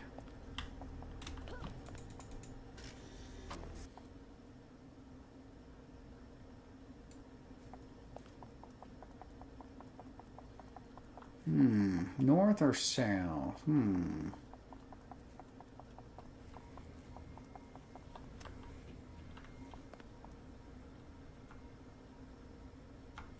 don't see any Arachnos Ghost Widows in there, so I'm thinking it's the north. Did you come in here to die, Huntsman Ohanko? I can think of no other reason for this intrusion. I'm here to destroy you, Ghost Widow.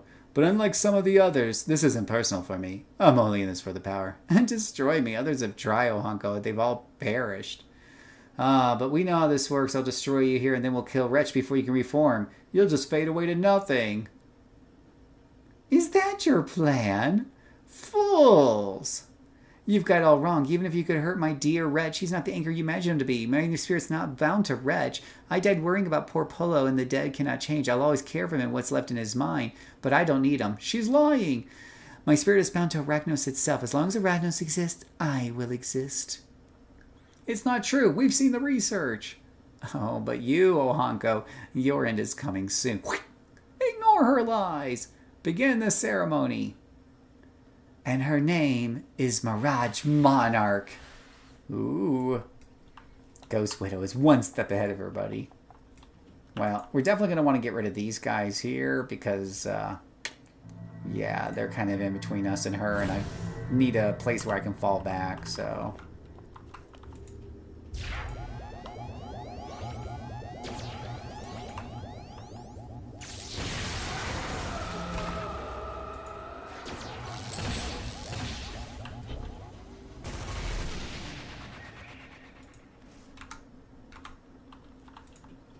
Everybody on this team is just a little confused.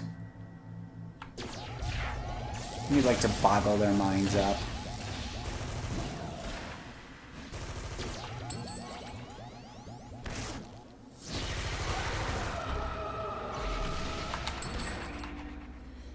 Remember, boys and girls, the best form of crowd control is death.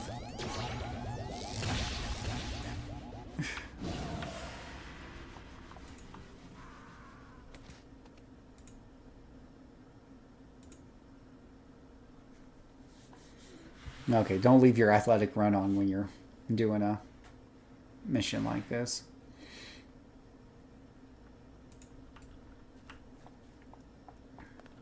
So there's Huntsman Ohanko. Thankfully, he's just a lieutenant, so that shouldn't be too hard.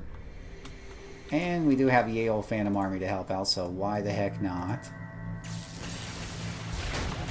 Let them play around with some decoys for a little bit.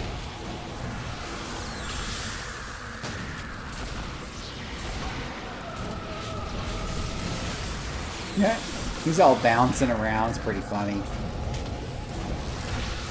Darn knockback.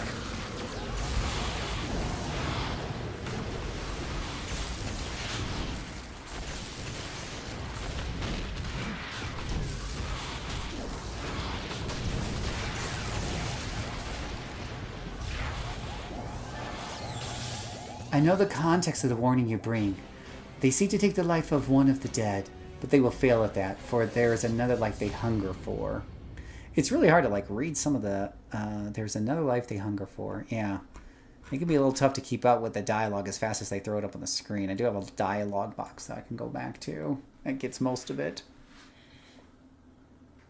Yeah, Mystic Flight is awesome. And it really fits her character, so yeah. Alright, speak with Arbiter Diaz.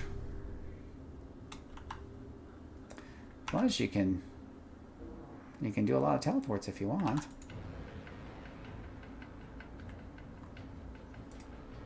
Oh, I've got superior invisibility there. I don't use the teleport very often, to be fair. I usually just fly around. Definitely on controllers, we'll take Mystic Flight for Arcane Bolt. Arcane Bolt is super, super awesome. Had I seen you just minutes ago, I would have ordered your death. But there is new evidence. Ghost Widow now claims that you and Seer Marino were working with her to root out the nest of traitors. I will not question her word at this time, and will even remove the termination warrant on your life until the facts are clear. According to Diaz, we are no longer suspects. I was able to find evidence showing that we were to be framed, and Ghost Widow herself now claims that we were agents in her employ. Now we must stop them from killing Polo. I don't know what to feel anymore. When I realized that Wretch was my brother, I thought what happened to him had to be her fault. I wanted to hate her. I wanted to blame her. I wanted to destroy her for what I thought she had done to my brother. But she's a victim too, caught in her own moment of death, unable to move past it. I can see it now. I don't know if I can forgive her for the hold she has on my brother, but all I can feel now is... We are trained not to feel pity for anyone, but that's all I can find to feel for her now. Pity for the woman I once knew, and pity for the thing she has become. We must move quickly. Ghost Widow heeded our warning and is even protecting us by saying that we are part of the investigation into Murakir's conspiracy. But we still have to stop them from killing Polo. Murakir won't be satisfied till he gets his revenge, and Polo is dead. You must save Polo and get him to safety. You must also defeat Murakir, but leave him alive. We will need the testimony they will torture from him to clear out our names completely. Oops, flew past the objective there.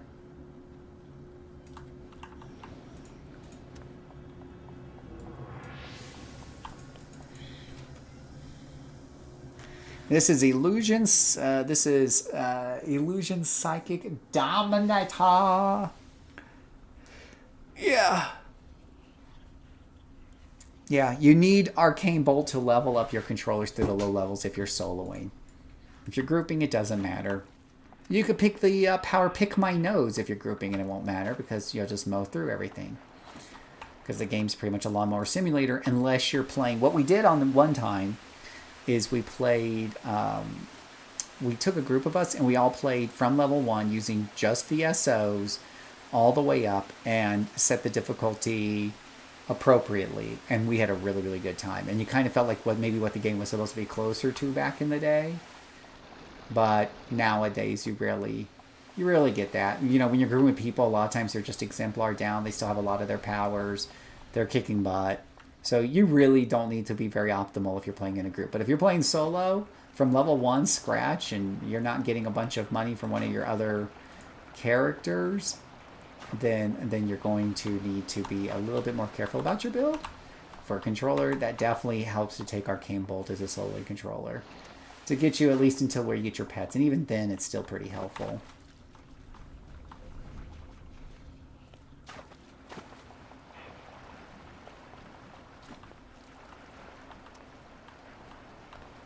You'll go build one? Build one, exactly what exactly? We've said a few things here, so... there's Guardian Maragia. He is just a lieutenant, so we should be able to take him out with no problemo.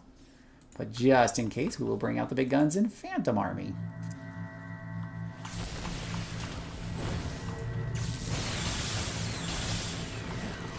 bust out all the big controls on him because I don't trust him.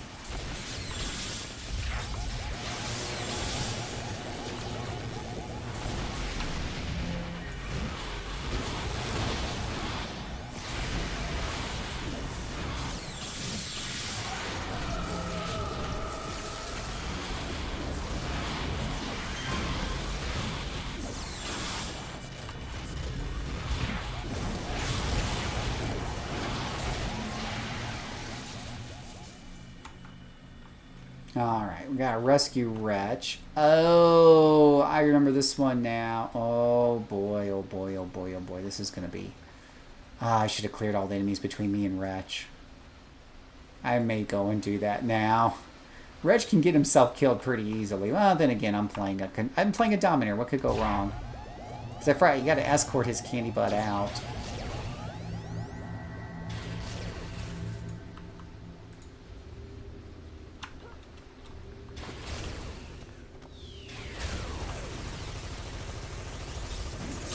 What do I have to do to get a Spectral Terror down?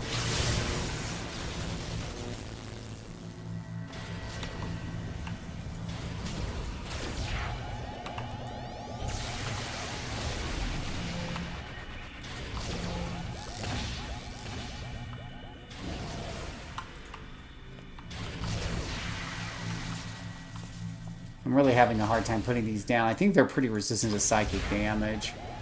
I'd have to double check the logs, but I think these guys are resistant to psychic damage, and that's not helping.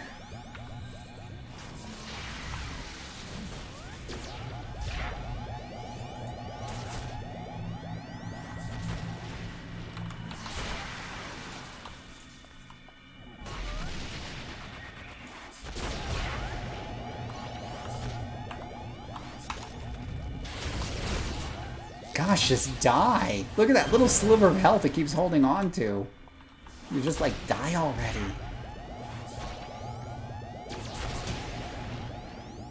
You like the playstyle, MTB? Yeah, I love controlling things and holding them down. It's a real good part of the power fantasy, in my opinion. So being able to hold them down and beat them up is what the Dominator's all about. So Dominator is my, that's why Dominator's like my second favorite class. My first one being Sentinel, but Dominator's my second. Absolutely.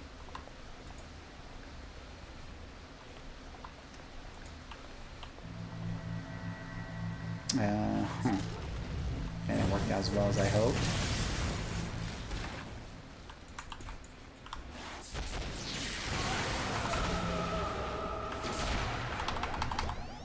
Well, at least Wretch is good for, you know, beating things up, so he does serve that purpose. See if I can have that guy help me out.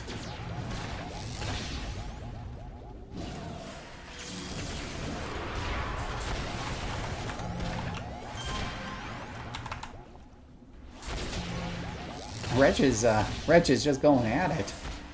Wretch has had a really bad day. He's going to take it out of every Arachnos he comes across.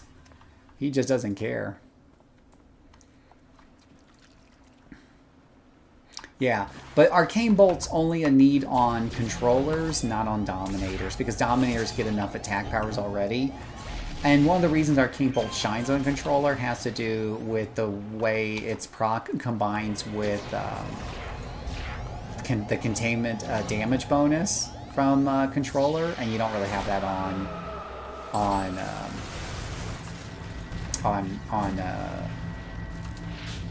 Dominator.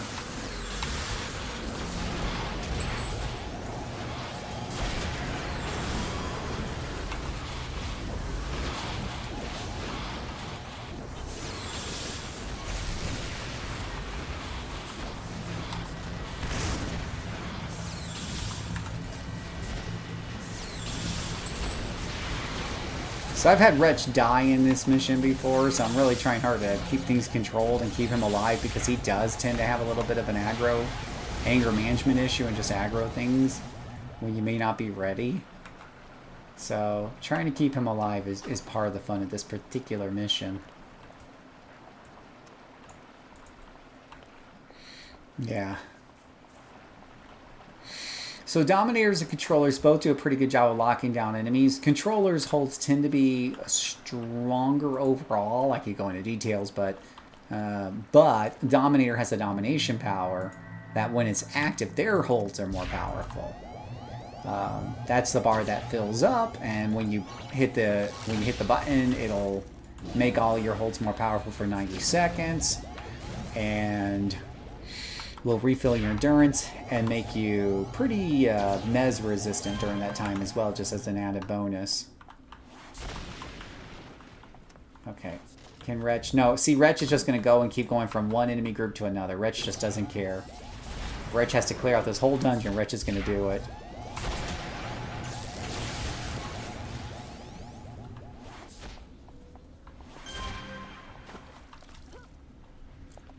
Good going, Wretch. Do you think we could, like, I don't know, get along with the whole getting to the exit thing that we're supposed to do rather than killing every single thing between here and there?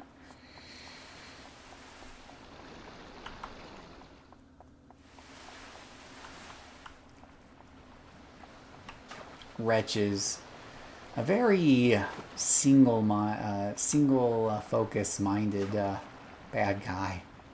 Come on, Wretch. You can do it, buddy. I have faith in you. Good luck getting through those pipes, Wretch. They're kind of big. They make it through? Okay. We do have a little bit of a group up here. I know Wretch is not going to be able to help himself, so I'm going to be proactive and put a Phantom Army there. Alright, Wretch. You know you're going to do it, so might as well let you have your fun, buddy. Only after I've mezzed and held him to death.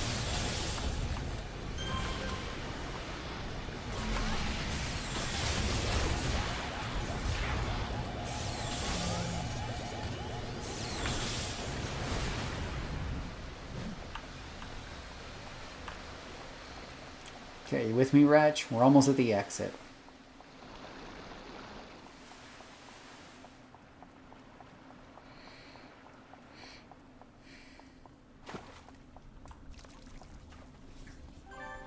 And there we go. 13 reward merits for 50 minutes for Oh Wretched Man.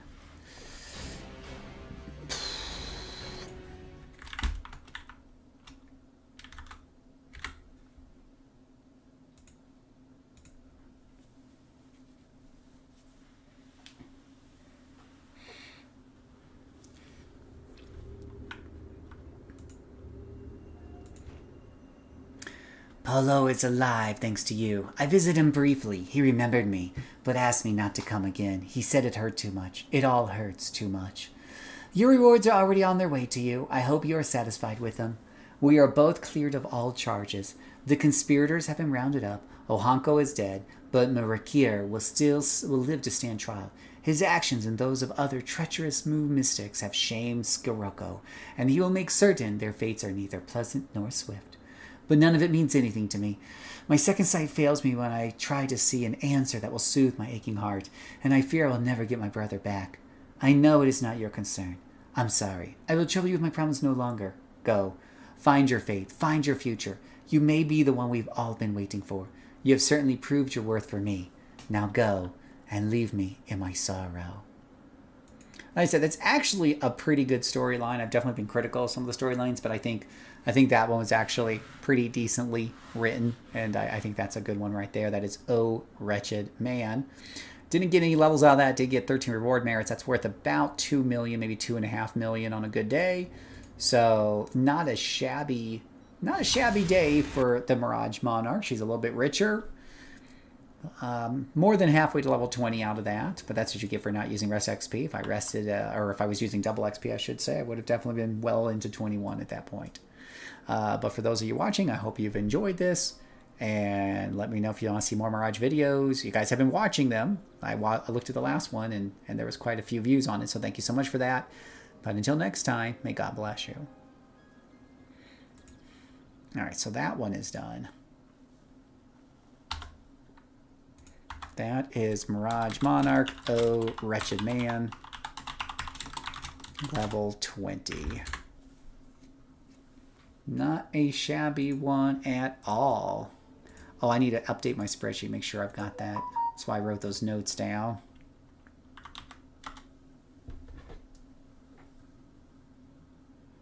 message from Raph. Well, I'm sure there is.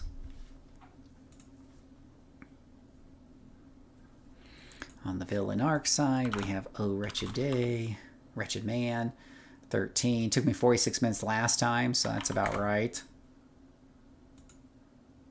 Hurts for hostages. Oh, dude, that first one. So the first one in, what is it called? It is called, on the hero side, the Vasilok something or other. I'll find it here in a minute because I keep a spreadsheet on all this stuff because why wouldn't I? The Vasilok Plague, I believe it is. Is it the Vasilok Plague? I don't think so. The Vasilok Pollutant Plot. So that first one, you have to find a lot of hostages at the beginning. It's a pain in the ass, and I've had it take an hour before. They don't make the glowy sound. It's a huge area. It's a convoluted office. It's all the things. Seriously, I played it one day on Stream Braddock, and I almost uninstalled the game right then and there. It was that bad. It was just, I was ready to uninstall the game. However, I will say, on the bright side, on the average, it usually takes me, I would say about 70 minutes. And I've done it as low as 40 before when I've gotten lucky on a faster character. It does give you 35 reward merits. So when it comes to the reward merit side of it, it gives you quite a bit reward merit. So it's pretty good on that. Yeah. There is the new recruits, which according to my notes is 11 missions long and took me 2 hours to do, but it gives you 66 reward merits. I believe that's the old Positron story arc line. So that one's 66 reward merits. Hero story arcs are a lot more all over the place in terms of how long they take. You can have one that takes you 10 minutes, you can have the next one that takes you 2 hours. The rewards usually correspond with the length, though not always. But they're usually around 20 an hour on the average. But there's some that I'm just looking at this, this range. I got one that was only 8 merits per hour. And then I've got one that was 40 merits per hour. So they are kind of a little bit all over the place. Stop the Madman was 7 merits, only 1 kill, one mission in it. Stop the Mystic Madman. I should show you guys that one. That one's insane. I'll be right back. Give me a few minutes. I gotta go use the girl room.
Alrighty, guys. Whew. Alright, made it back. Alright, let's do... That was Mirage Monarch. How about a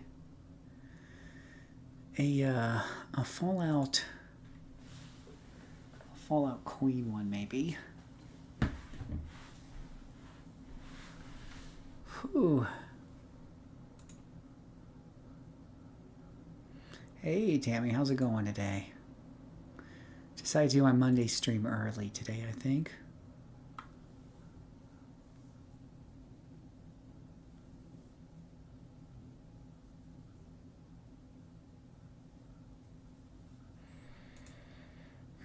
I may not be streaming tonight.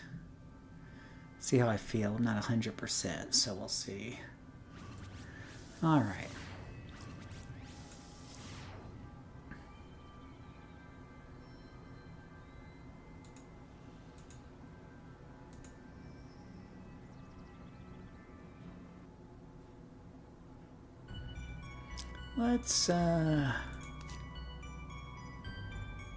Let's go back to Torchbearer.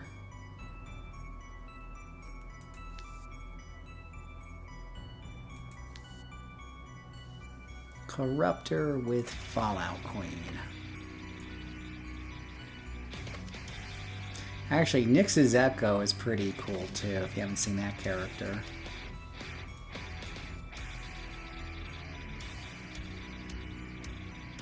You know, I'm beginning to think that somebody's kind of going through and taking my names on Torchbearer on purpose. Because Darkstorm Rising is 3 separate words, and not something you would normally see taken, right? And yeah. I'm beginning to suspect someone's trolling me.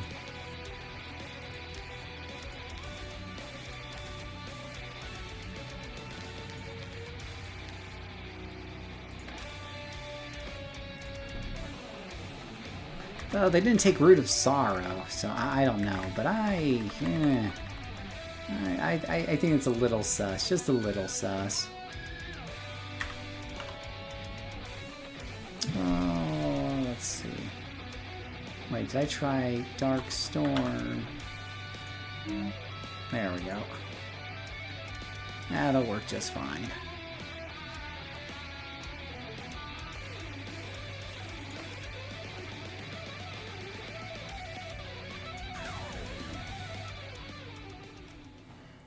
Darkstorm Risen. I guess if you were an undead mastermind with dark and undead powers, that would work.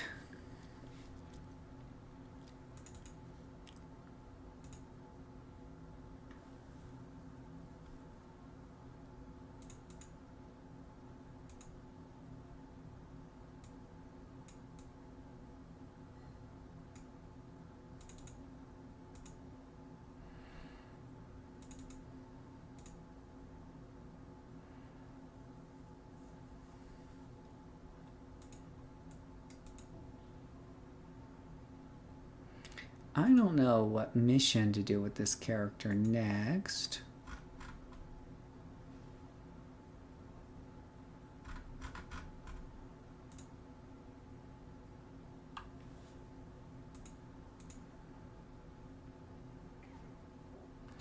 I don't know if I want to do this personal mission. I'm not a big fan of those.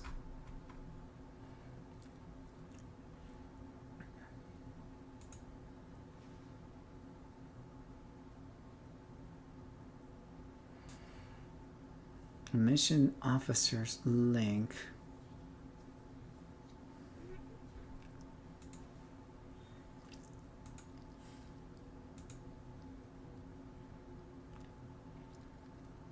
Wincott in the Hollows. We could do that one.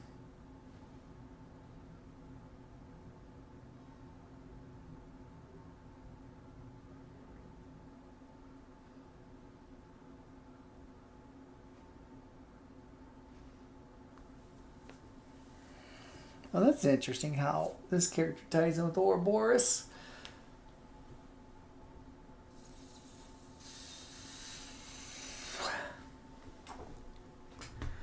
Montague Castanella, huh?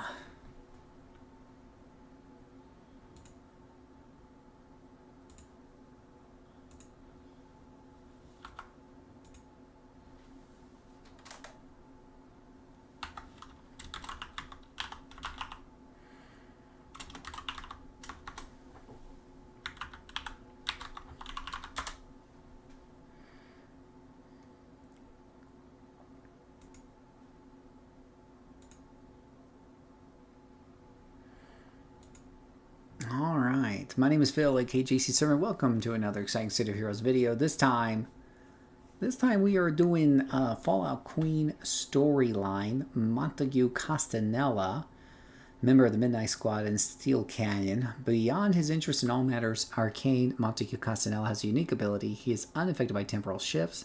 Somehow, his brain can perceive alterations within a timeline. He did not realize he had this ability until Ouroboros arrived and began adjusting the timeline to better prepare for a future attack. However, this has also awakened him to other adjustments being made by groups other than Ouroboros.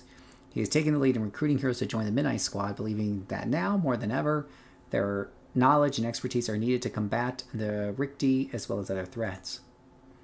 So we'll try this one out, see where this gets me. It's in Steel Canyon here.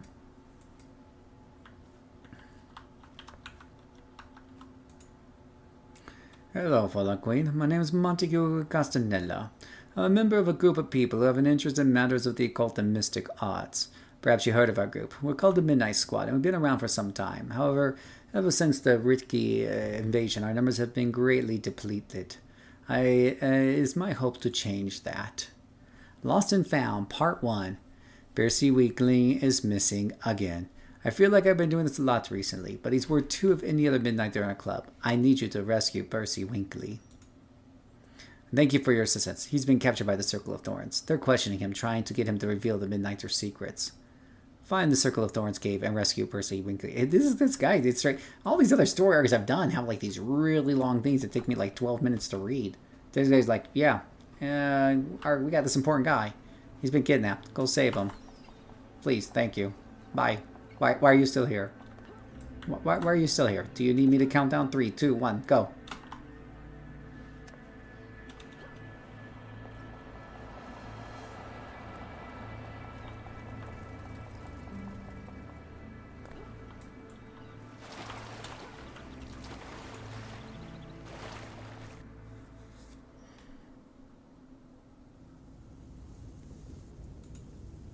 The way Montague talks about him, you think this kid got kidnapped on a weekly basis.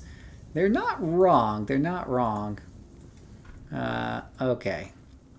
So, I mentioned before I could put this character at ×2, maybe even ×3, no problem, because of the way the debuffs work.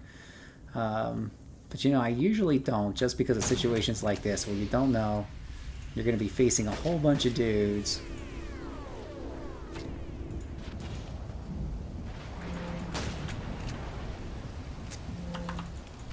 Oh, let me turn off all this athletic stuff. I'm always bad at turn off my travel powers. Ouch. That was not very nice of you.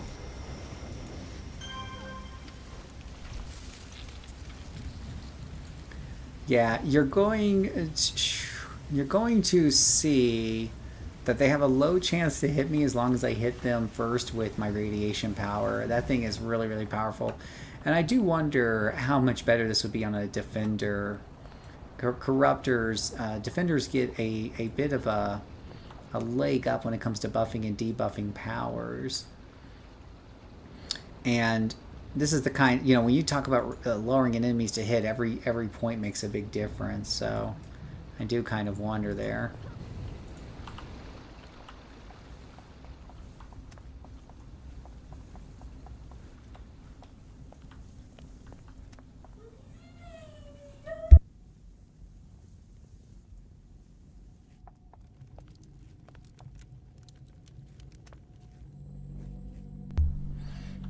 So we're looking for a person who gets kidnapped more, Percy or Fusion. Hey, Michael, that's a really funny point, and you're not wrong. You're not wrong.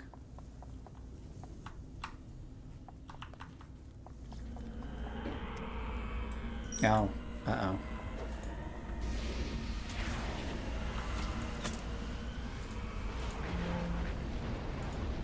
I've not been able to figure out, though, why the storm power seems so muted to me. I feel like they should definitely have more of an impact. I've looked through my plugins. I've done everything short of just turning them all off, which I could probably do just to see if that fixes the problem. Oh.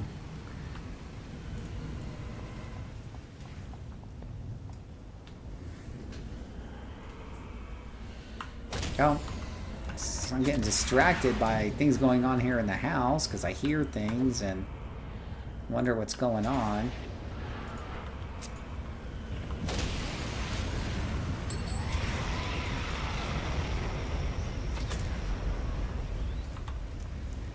Alright, get back there, boy. Get back there. Don't mess with me.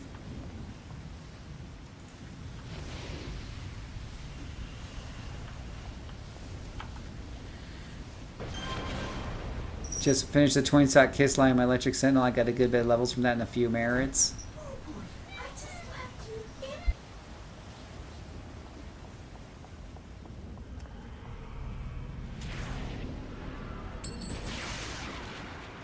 Alright, that guy's destroyed. Let's see. Probably should just get my health back real quick here. Yeah, twin shot's the thing that I do once and then I never want to touch it again.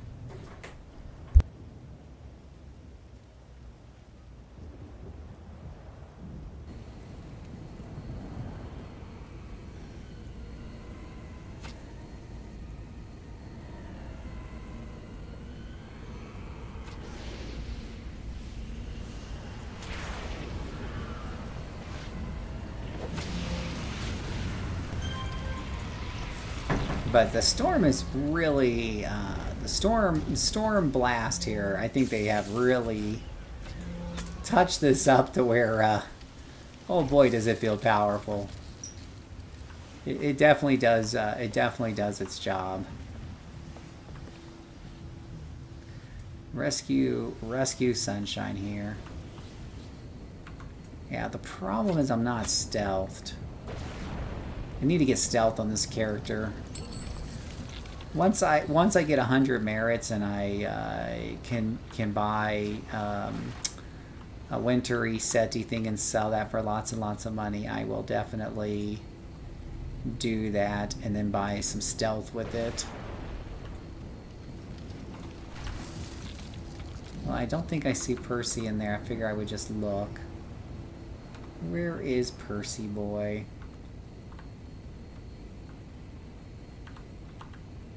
One of these things with big roofs? No Percy.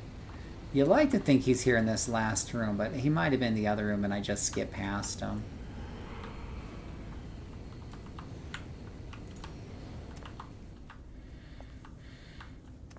Yeah, it's a whole lot of running around for 6 merits, exactly.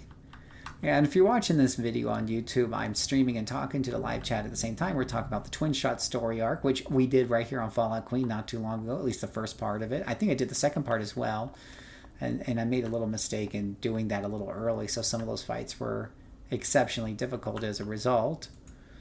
But Fallout Queen was able to handle it, and we were able to get through all of that without too much of an issue.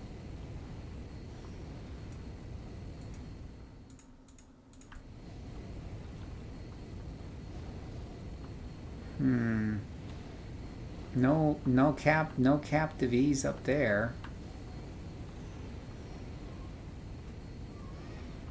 Boo! Psst. What, Boo? Here, kitty. What are you doing, kitty? Cat's making noise. Come here. Come here. Help me find Percy, cat.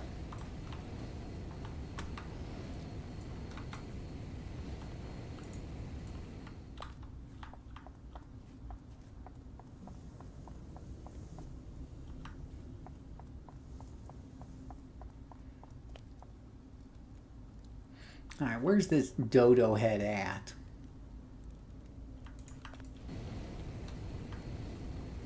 Where's he hiding? Is there anything up there? I don't think there's anything up there. You don't think he's like in one of these things? I don't think I've ever seen him in one of these things before. Maybe I'll just kill everything and ask questions later.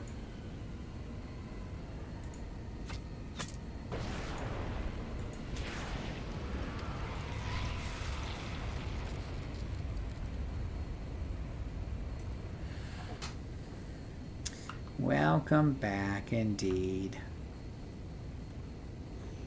Oh, and you're a bad little archer.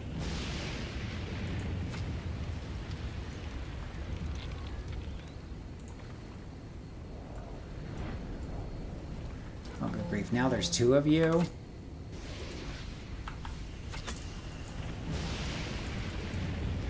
Didn't you guys get the memos? Archery stinketh.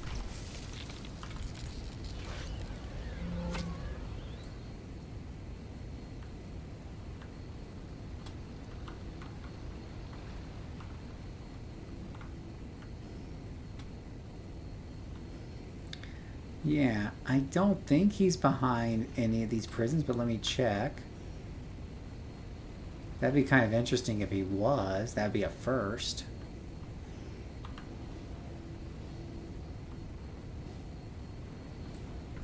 Yeah, I have to admit, I'm just a little stumped by all of this.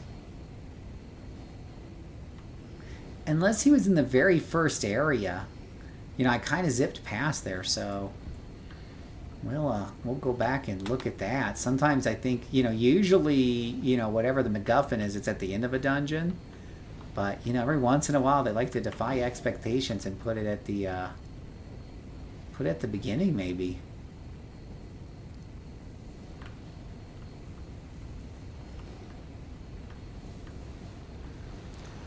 Definitely the layouts around here are definitely designed to punish flyers.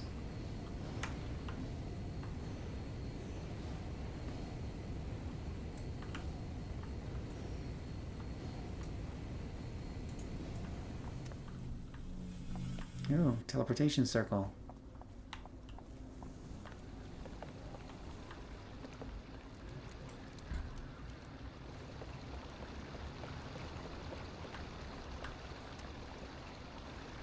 Yeah, I don't think that's very helpful.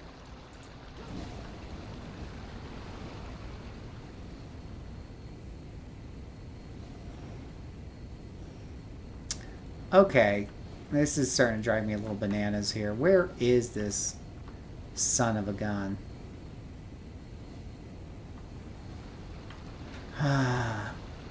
Devs, this is what people don't like. Why can't you just light the character up on the map or something? But people don't like this. Let's see here. Nothing over there. Cat. On top of that, my cat keeps being rude. What, Boo? What? What do you want? Let me see what the cat wants. I'll be right back. Stop the recording. What? What do you want? You want in here? You want mommy? Give her treats? What do you keep meowing for? Do you keep meow to come up? Yes. What do you want? Come here. What do you want? Huh? What do you want, huh? What? You want meow? All right, fine, go ahead then.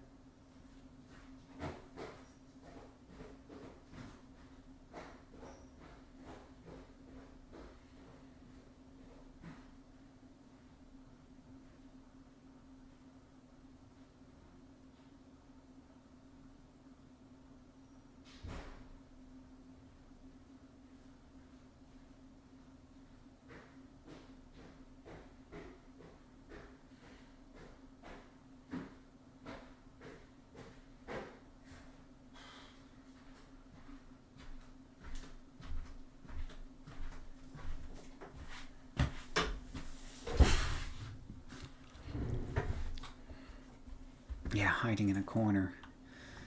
Yeah, I don't know.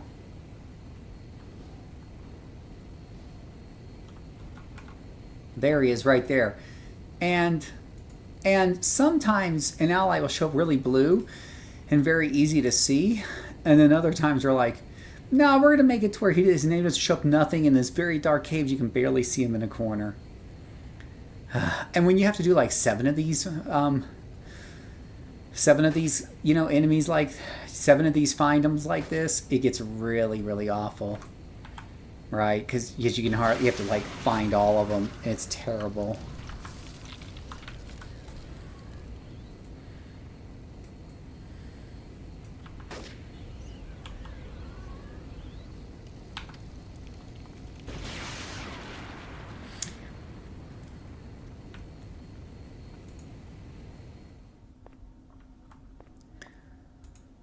Okay, we're back. I'm going to take care of the cat real quick. Anyways, I finally found the dude as well. He's hiding in this corner way down here. You just gotta love it when they hide these guys far off in some corner. That's what I play City of Heroes for, to play Where's Waldo.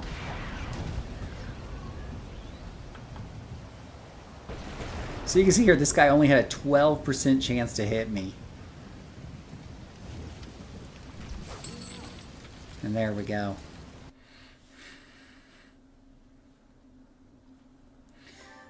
Alright, let's see what the contact says now. Return to contact.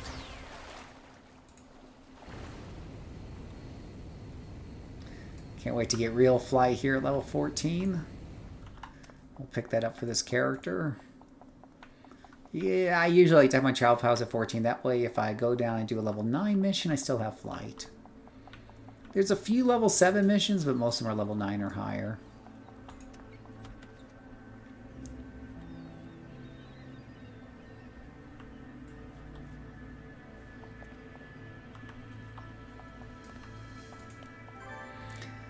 Lost and Found, Part 1. Thank you for rescuing Percy. He already handed over information regarding the Circle.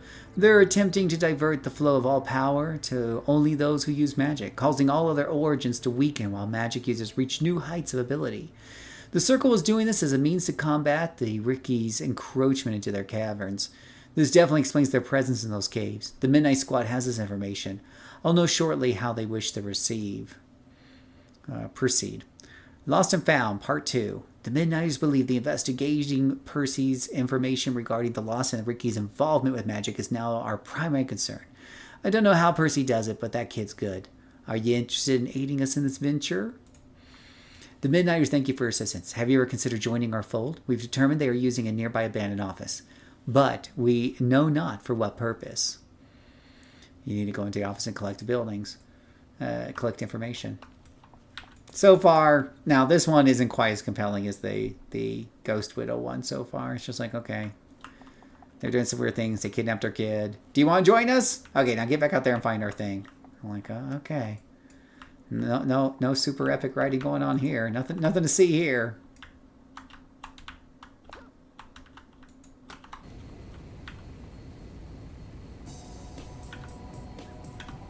So we were talking about Corruptors versus Defenders, and I was doing a deep dive on some of the numbers. And what I found out is that Defenders' base damage is only about 15% lower than Corruptors, right? And they get a 30% damage boost in solo. So really, it should work out pretty well. And in doing some of the tests on a Fire Defender and a Fire Corruptor, my numbers were in fact very, very close. So, in fact, they favor the Defender by a titch, right? So then I thought to myself, well, then why is it that Corruptor is so much easier to solo? And I think it really comes down to that Corruption mechanic. The Corruption mechanic does double damage, and it has a chance to hit on any enemy less than 50%, and the lower health they are, the more it has a chance to crit, which really helps you to get through Lieutenants in particular when you're soloing and whatnot. Hold on one second. These guys spotted me right off. You know, you're trying to finish a thought. They insist on playing along with you.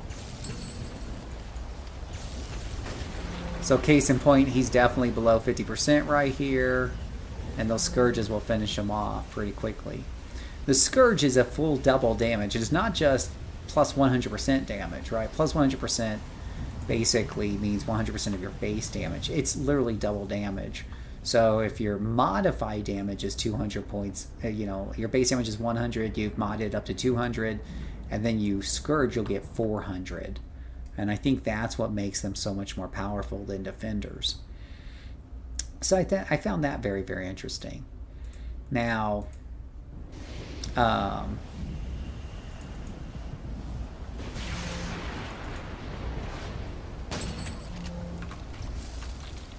the question will be like, on something like this, these guys can hardly hit me because of radiation, right? They got 30, 40%, 20% chance to hit. And that's what's making this character basically not take that. It's like having 30% defense at low level. That's incredible, right?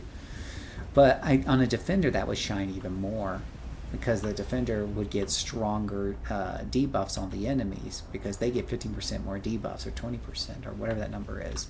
So I do wonder how this would feel on a defender, this combination of storm radiation. I'm very tempted to try that out at some point.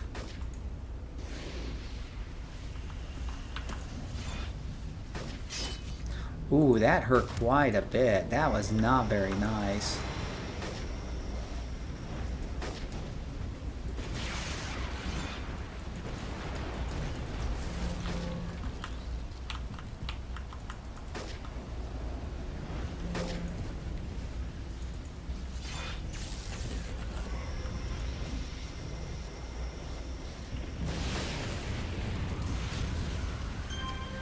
Now, these guys have a higher chance. So the way that debuff works with radiation, it lowers their chance to hit me by a solid chunk of change.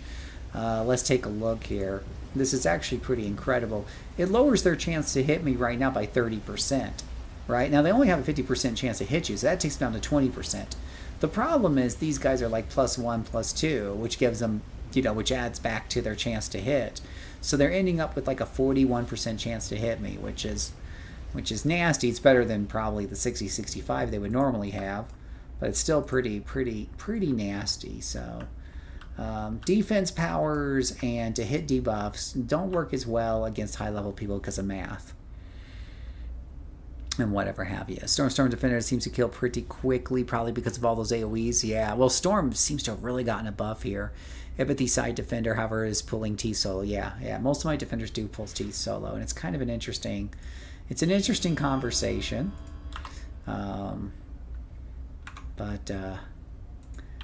I think Storm is definitely feeling pretty darn good right now.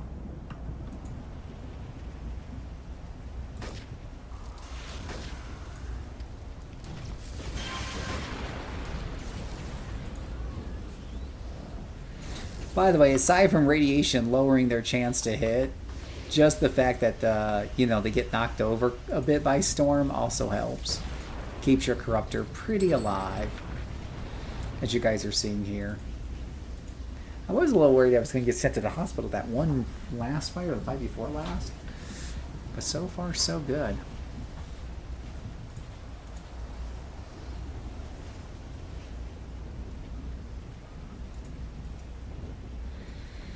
Oh wow, this is a really big complex.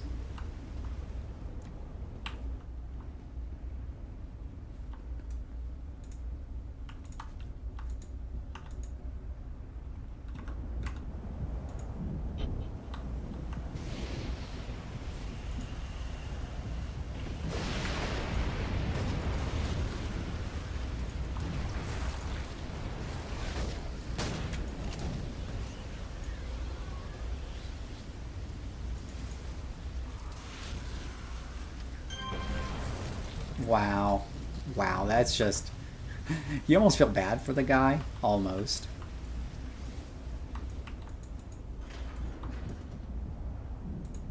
Nice thing is Storm doesn't start combat either.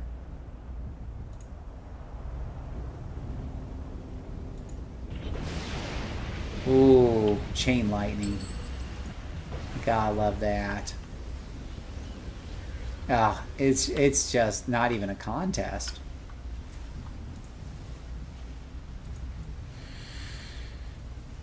It's pure chaos. It has super Super, this SG Mike used to be and would run all Storm Blaster groups on a Saturday. It was pure chaos. Yeah, I imagine so.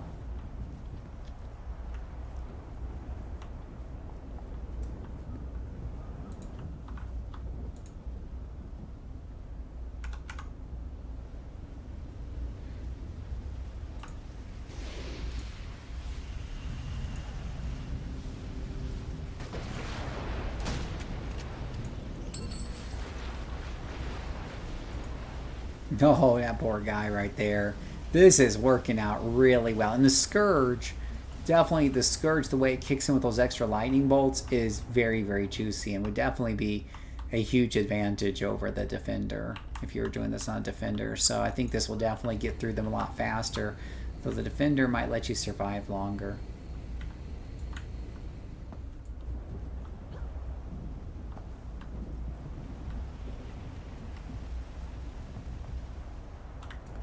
Uh-oh.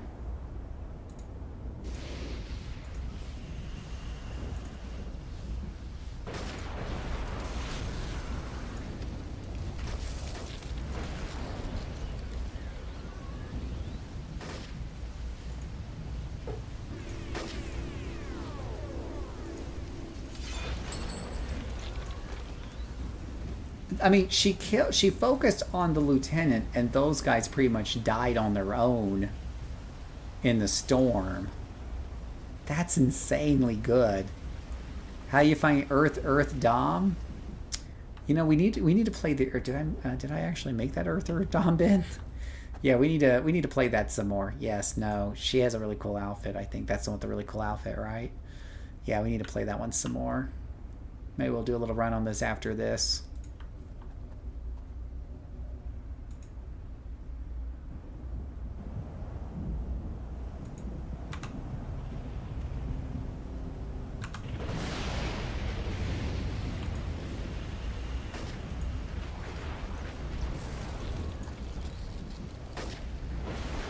Oh, the lightning bolts. Look at that. It's just insane. Oh. Yeah, you don't want to get caught with things down like this.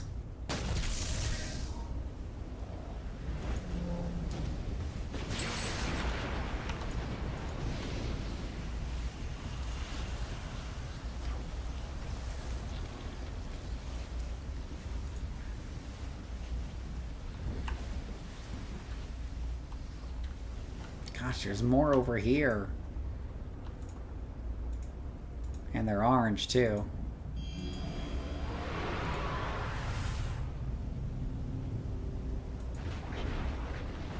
And we missed.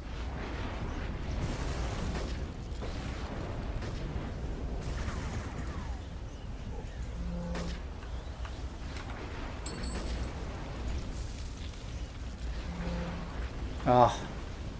It's just so beautiful. Now, do we have computers over here, guys? We have guys hanging out at Ricky bases. That's what we have.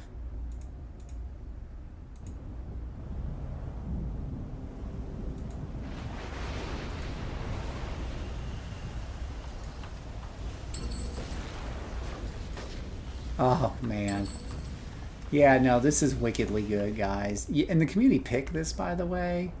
And you guys pick so well. This is just insane. Uh-oh.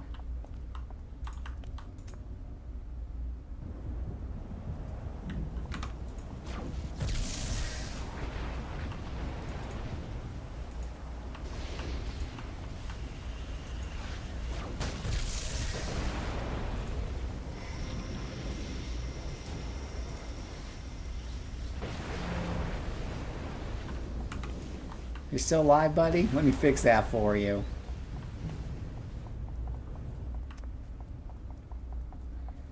How are you doing, Ben? You playing anything new, fun, and exciting lately? My wife and I have been playing a lot of Diablo 4 and have really been enjoying that.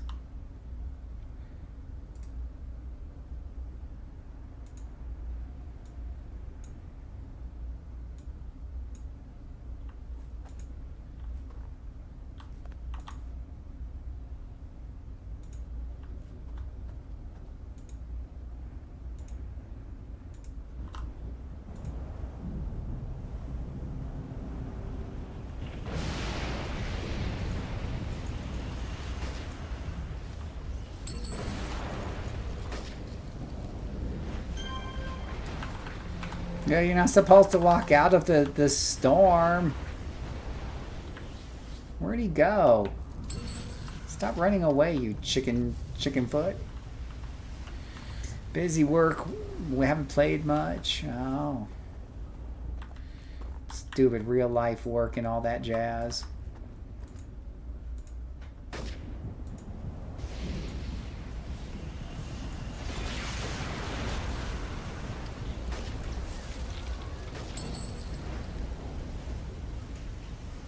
Now this guy's like, let me join in on the fun. Yeah, good luck with that.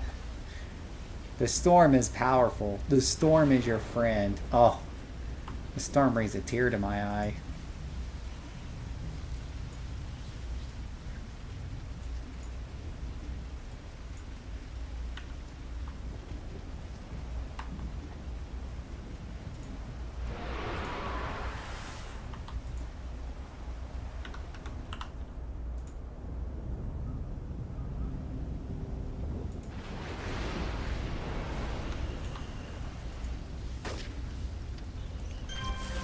Oh, look at that. Double Scourge. Oh, man. Yeah, this is the Storm Corruptor Fallout Queen, the community character we built together.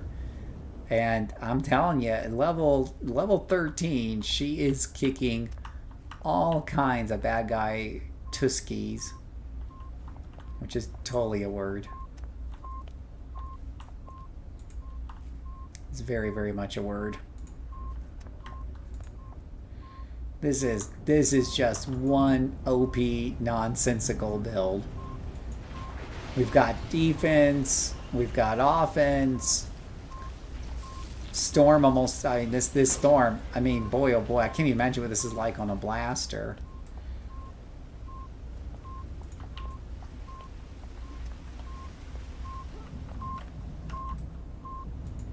Hey boyo, you don't mind if I just shoot you in the back, do ya? Didn't think so. Sniper shite with lightning. That's just wrong. I'm going to get this one. The 4 computers are all around here in a cluster. Who would have guessed?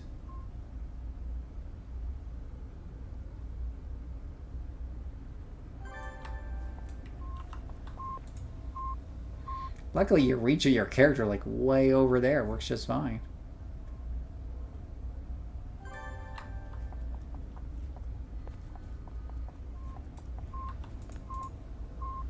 You don't have to be close.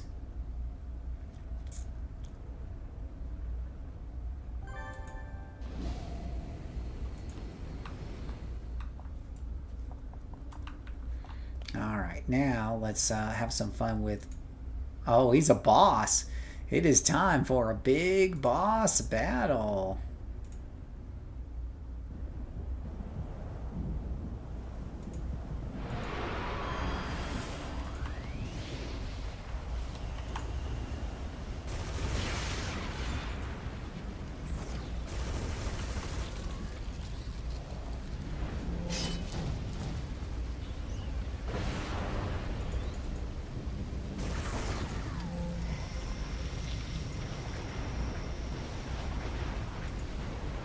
What's really funny is I don't have to worry about the goons in the back. The storm will eventually take care of them.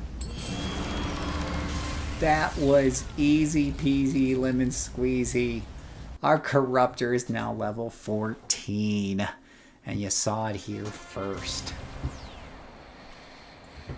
Oh, that brought a tear to my eye. Alright, let's contact Montague. The Ricky and the Lost are working together. Not good. Ever since the first invasion, the Midnighters have feared the Ricky would begin to pool their intellect towards countering their weakness to magic. If I had to guess, that's what's going on here.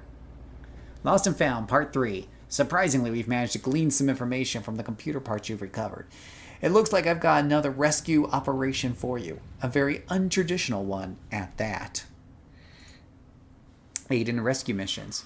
I need you to rescue a Ricky. Yeah, you heard me right. His name is Argot Burwat. Burwat? I'm going to say Bagot.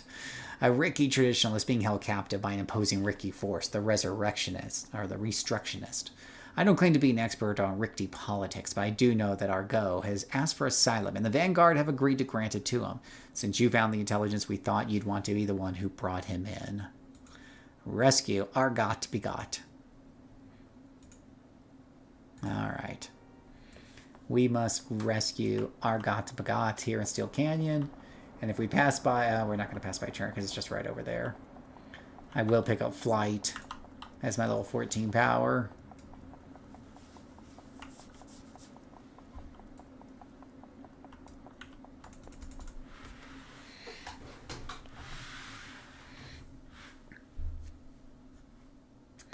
The fact there seems such a thing as a good Ricti seems odd, but if what Montague says is true, Argot Begot could hold the key to bringing them down.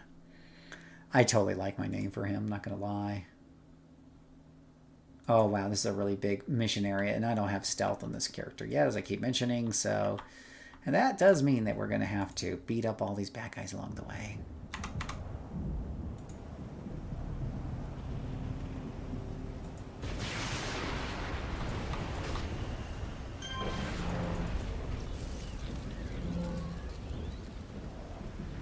Where are you going, buddy? Is he still alive? Die. Goodness gracious. Some things don't know when to die. Defeat C. Dion and his minions. Wow. Looks like we have our work cut out for us. I wonder if I just run right past him really quick. Kind of do the jet through the mission deal. Hey, don't mind me. I know I'm right here running past you. Try not to kill me, please. Thank you. Be fantastic. This is that one where you have to go through these office buildings. This is so convoluted. Like, yeah, whoever designed these things should absolutely be shot. Totally.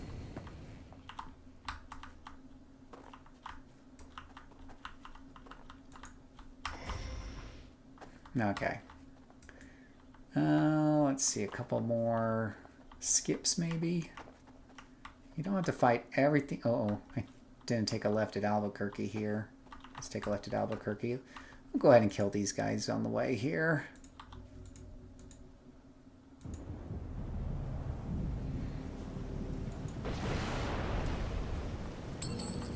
Seriously, guys, if this doesn't get you to play Storm, nothing will.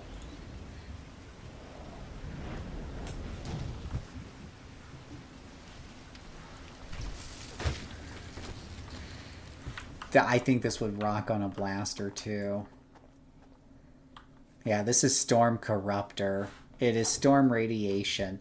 So the radiation right now, aside from providing me with even more bonus damage, because you know I'm not doing enough damage already, gives you Radiation Infection, which is a targeted AoE that dramatically lowers their chances to hit you and dramatically increases your chances to hit. So much so that I haven't even bothered putting any accuracies on the character outside of maybe Direct Strike, because that's my opening sniping attack before I get the debuff on, but I haven't even put accuracy in my other powers yet. It's just not needed for the most part. Oh, and here is our bad guy right here, Speak of the Devil. We're going to go ahead and put that down. We're going to go ahead and sniper attack him. And then we'll debuff his to hit chance and increase our to hit chance. And you're going to see that my powers here looks like they're having a 95% chance to hit him, even though I have no accuracies in most of these powers. Look at that. That's a boss. That's a boss. He didn't even lay a finger on me. And he's dead. He lies dead at my feet. That, my friends, is the power of the Storm Corruptor. So, high secondary on Blaster gives you crits. Ninja secondary on Blaster gives you crits. Ah, well, there you go. Yeah, so, yeah, the Corruptor crits certainly help out with the secondary damage. I think the Corruptor really does gel well with this. So, let me put down a big old storm around here. Just going to snipe one of these guys here.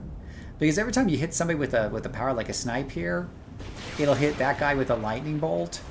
Now watch as he gets hit by other lightning bolts from me hitting other people. Can I hit him? There we go. There's another lightning bolt right there.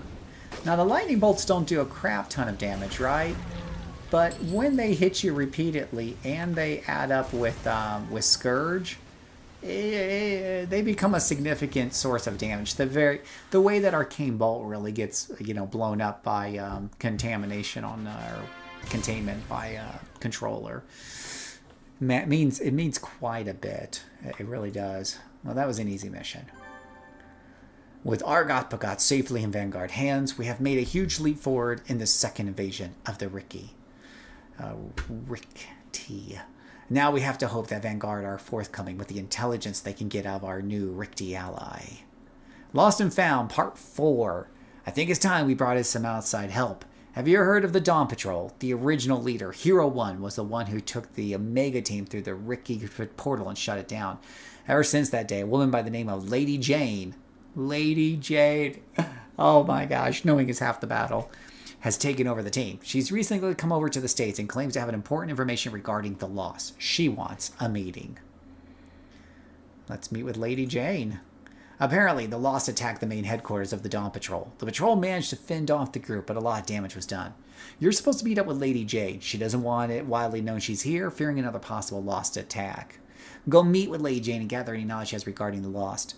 Oh, and watch what you say about Hero 1 while talking to her. Rumor has it that they were more than just teammates. They were friends with benefits. Okay, now this is definitely going to take me past a trainer along the way. I'm pretty darn sure. We can go up to Valkyrie here on the way and get our flight powers finally.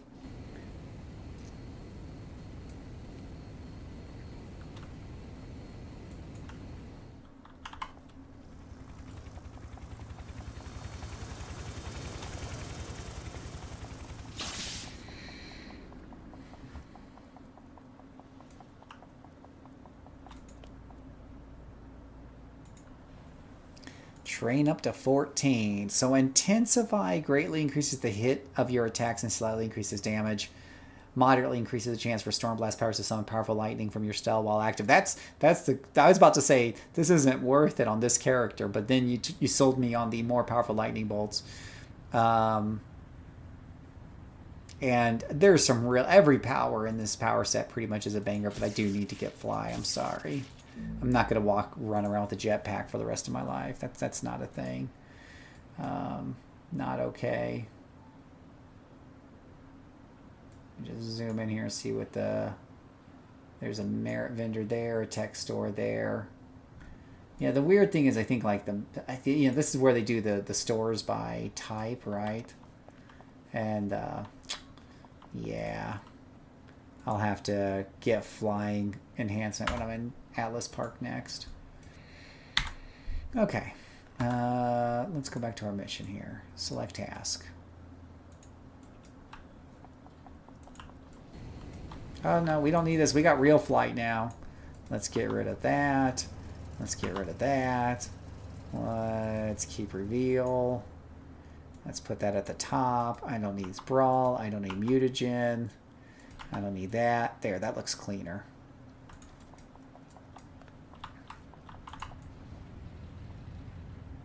Wait till I get this thing triple slided for flight speed, boys.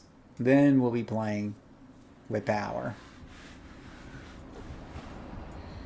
Well, we do have super flying speed button there, so that helps. Break it down. Break it down. We're doing the hero thing. Break it down, break it down, break it down, down, down now. Break it down, down. Break it down now. Alright, let's get in there. Gather intelligence. You're here to meet up with Lady Jane. Now, how come I don't think it's going to be quite as easy just waltzing in and saying hi? Yeah, we got some bad guys right there. I don't know if I want to try to run past them. We can try. Oh, she's right there. Okay, we're not going to just run past them. We're going to go ahead and take these guys down.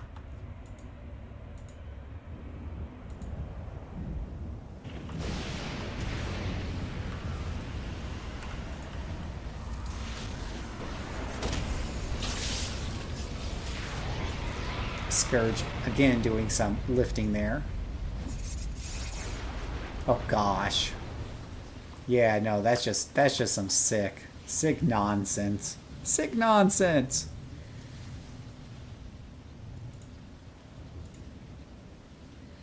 Yeah, let me do a monitor here on my damage bonus, just so I can keep an eye on that. My last to hit chance. Yeah, okay. Wait, can you monitor? Is there something to say the last enemy's to hit chance? Probably not. That would be too funny though. I have to keep an eye on the log for that. Spectral Follower. Oh, a Madness Mage here. I hope he likes getting sniped. I just love that electricity connecting onto the other guy. That is too good. I do want that guy out of my face though. Usually I go for the Lieutenant first, but... Oh, am I held? Is that a thing you can hold me? Oh, you are not a very nice guy. Oh, he's a boss. Oh, no one told me there was bosses in this. Do I have solo bosses turned on? Oh, I would have been a little more serious about that if I thought that was a boss. We're going to make a break free out of that stuff. Make a break free out of that. Yeah, just in case we fight some more of those guys again.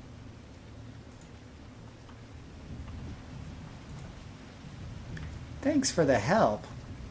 Ever since Hero disappeared, my team's been working away to defeat the Ricti. Solving that puzzle has led me here to collect an old relic.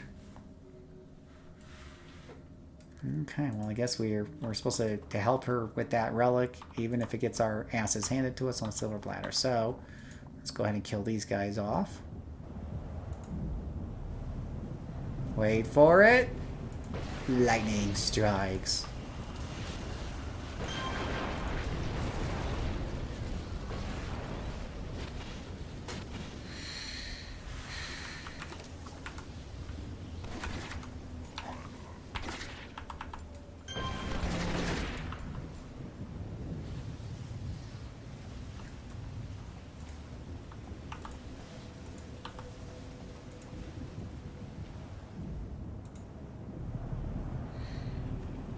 Shazam! I had to do that at least once.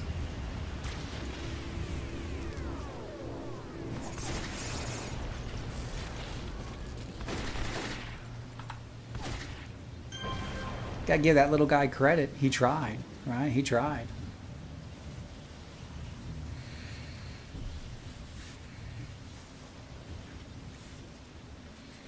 Let's see here. Let's keep on keeping on here.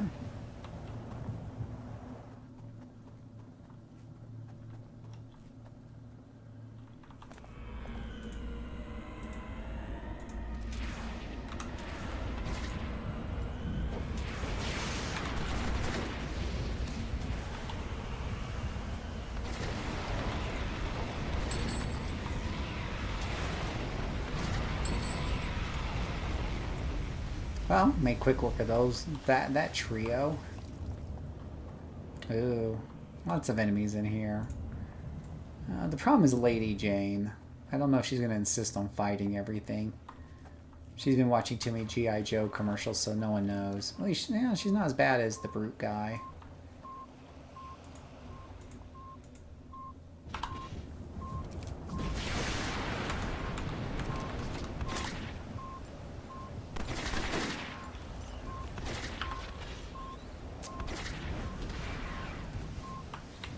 So much beautiful Scourge. My mission is complete. Easy peasy. No problem easy.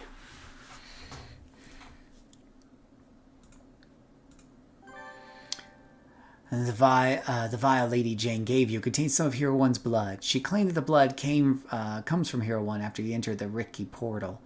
I don't know how she got that. Perhaps that's what she was trying to track down in the chest that she was after. Who knows? There's also a data file regarding the research that Dawn Patrol was doing on the Lost. This might be useful for our new friend Argot Bagot. Well done, Fallout Queen.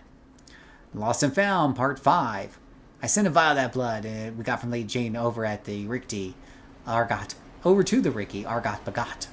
He said that he would have a report about it pretty soon. I asked him to tell me what it was, but he said that he would deal with you and you only. Are you up for going to see Argot Bagot? He's in Atlas Park in one of the Vanguard compounds. This report must be important if he wants you to be the one to collect it. Well, that's good, because I have a vested interest in going back to Atlas Park here. So, long-range teleporter to Atlas it is.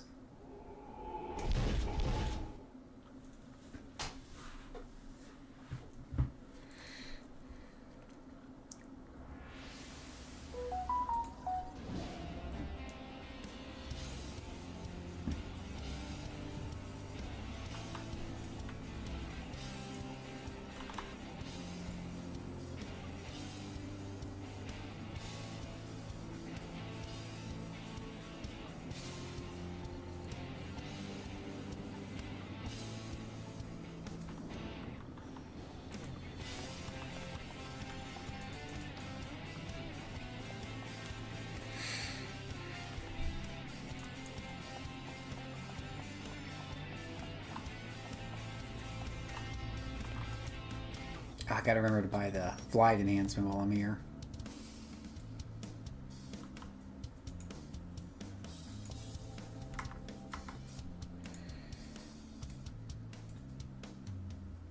Yeah, there's a lot of people in here, isn't there? Am I going in the right direction? I'm not sure. Oh, there he is. There's Argot Bagot. That's a pretty cool looking outfit. Thank you for coming to see me, Fallout Queen. I've made my impressive breakthrough in both my language and my research. I want to make sure you are the first to experience me. Oh boy, oh. He needs to study that language stuff a little bit more, if you know what I'm saying. I have taken a vial of blood from Montague. The blood is the cure for the Ricky virus in humans. In new words, I discovered a cure for the Lost. Recent humans are the only terms affected. However, Ricky technology bearers still block virus. Magic, once again key. I've been contacting local practitioners and one man could have the answer. I need you to take this to the Modern Arcane Guild of Investigation. I believe Gregor Richardson will be able to find a way over this problem. So now we're heading back over to him. And gotta remember to buy my little flight superpower there.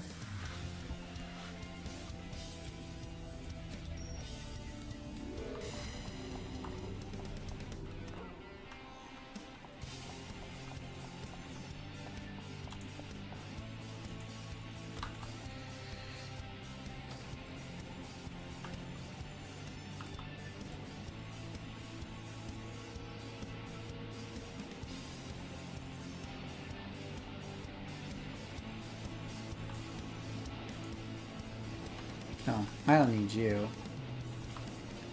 I need you.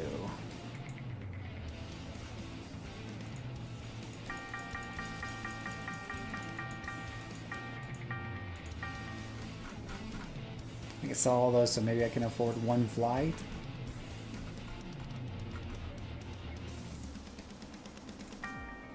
Okay, it's not that bad.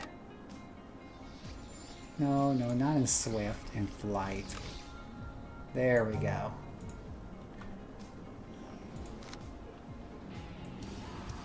Alright, so now we need to go to Sunshine there.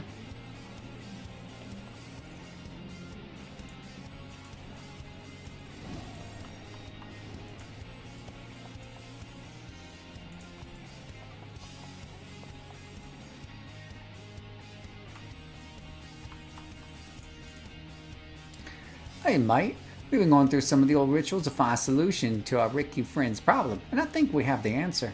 We need something infused with the angry spirit of magic users who were killed by the Ricky. Their anger will punch a hole in the magic blockade and allow the magic through. Too much anger though, and it will destroy the Lost instead of curing them. The Midnighters suffered heavy losses during the Ricky invasion, and I'm sure they will have something we can use. I'll work on a cure with Azuria while you contact them. A cure for the lost virus. That is something I never thought the world would see. I will start searching for the final piece of this puzzle at once. Lost and Found, Part 6. Here's the last piece. It's something from all the Midnighters who have fallen to the Ricky. Take it to Azuria. She'll be waiting for it? Oh, she'll be waiting. Okay. It's not Gregor. It's her. Let's see. Is that Azuria over there? Yeah. All right. It is... Oh, wait. What? Oh, okay. Well, that wasn't what I was looking for. Dr. Trevor Stephen. Wait, what was the mission? I thought I was supposed to take this back to her. Maybe it was just that quick.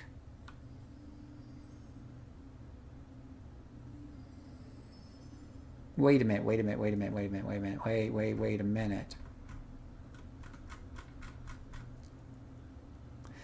You've rescued Legion, collected information, and returned to Montague for further instructions.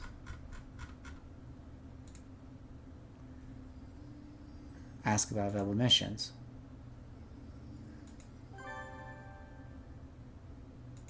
Okay, talk to Azuria. Somehow I dropped the mission, and I don't know how. It is a great pleasure for me to help you in this unlikely task, Fallout Queen. A Rikti on our side trying to cure the lost.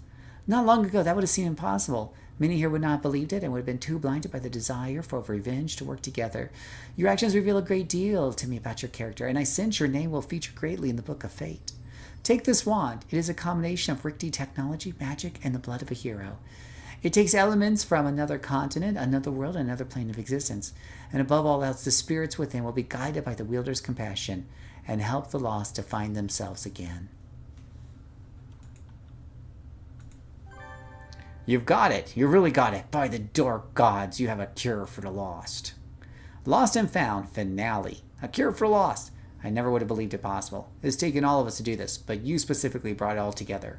The lost have been plagued for long enough. Let us put an end to that suffering. The magic in the wand only contains a certain amount of charges. You might be able to cure about 24 of them before it stops working. However, that should be enough for us to get an idea of how to improve the process. If you're unsure where to find Lost, I'd recommend checking out Fall Line, The Hollows, King Rose, Perez Park, or Skyway City. Well, we all know Perez Park is right over here, so it tends to have rather big clumps of everything. So we'll go and check that out. I don't know why my phone keeps buzzing. We're going to turn that on. Buzzy buzz. Okay. A Storm Nature Corruptor.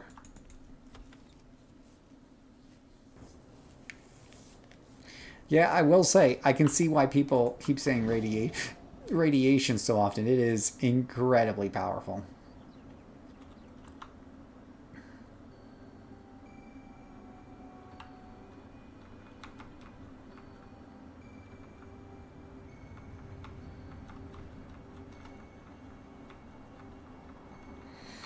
Yeah, because if you're playing a Corruptor, it does help to have some idea of what you're doing to defend yourself against enemies.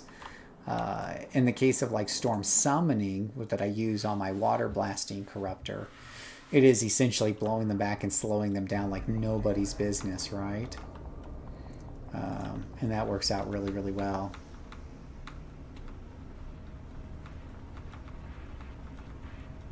Well, I tell you what, if I ever need... Why are there clockworks in the forest? In what world does that even begin to make sense?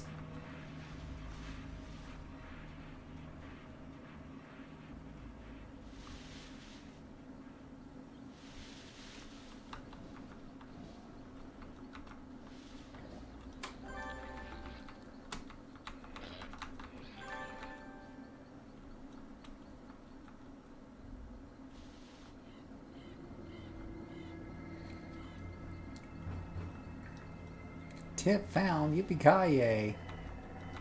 Skulls, clockwork.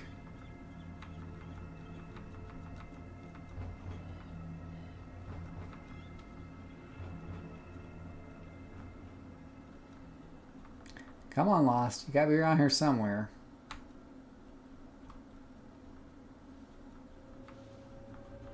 Vazalok. Okay, this person lies about there being a lot of lost around here. I'm not seeing it.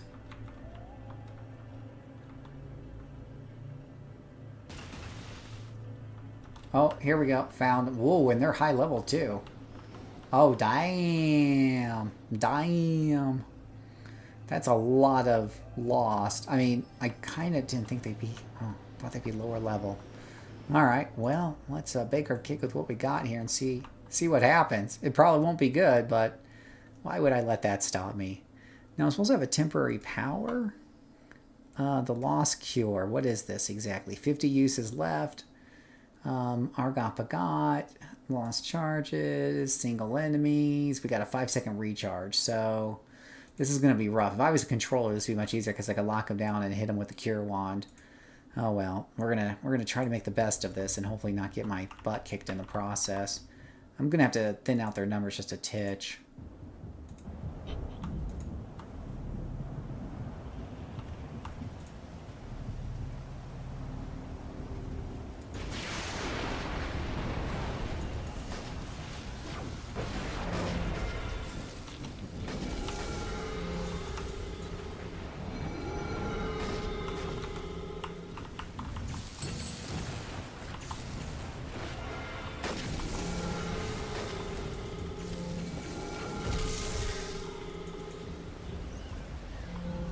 The problem is my storm's killing off so many of them before I can get around to healing them.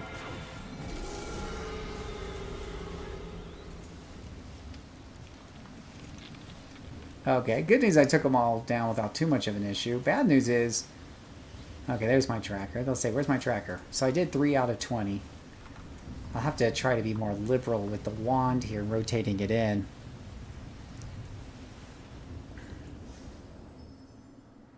Yeah. Death by pennies from heaven. You don't have to weaken them, just hit them and they don't attack you. Oh. Well, we can definitely try that. The question is how to stay alive in the meantime is the big problem. Radiation infection should keep them from hitting me too much. So, let's try doing that. Let's try hitting, No, we'll hit a storm too to slow them down. Hopefully the storm doesn't kill off too many of them. That's a boss right there. Yeesh, the one works on the boss. This boss will... How close do I have to get? I'm hoping that boss is no longer attacking me.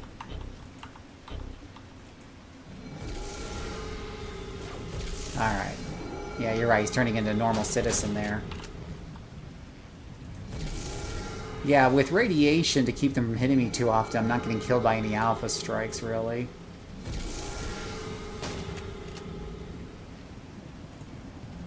Like a little instant death button. You get a death. You get a death.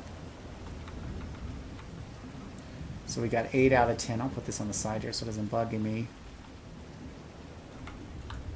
More radiation to keep them from hitting me too often.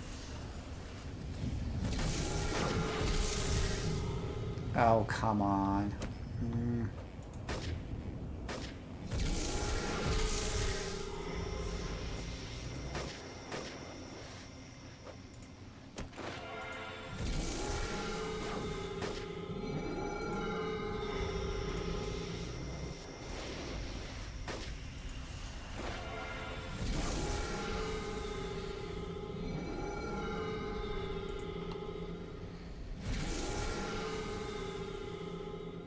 There's a group. One more group left.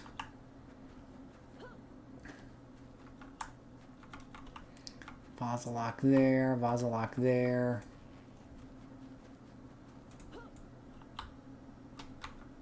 Lost. Lost bosses. Yay.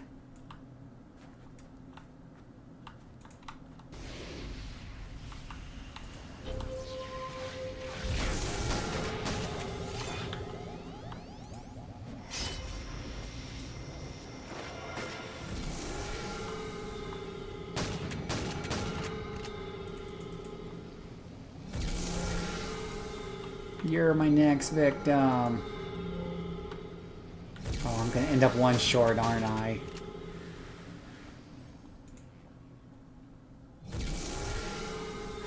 Super exciting gameplay here by the people at City of Heroes.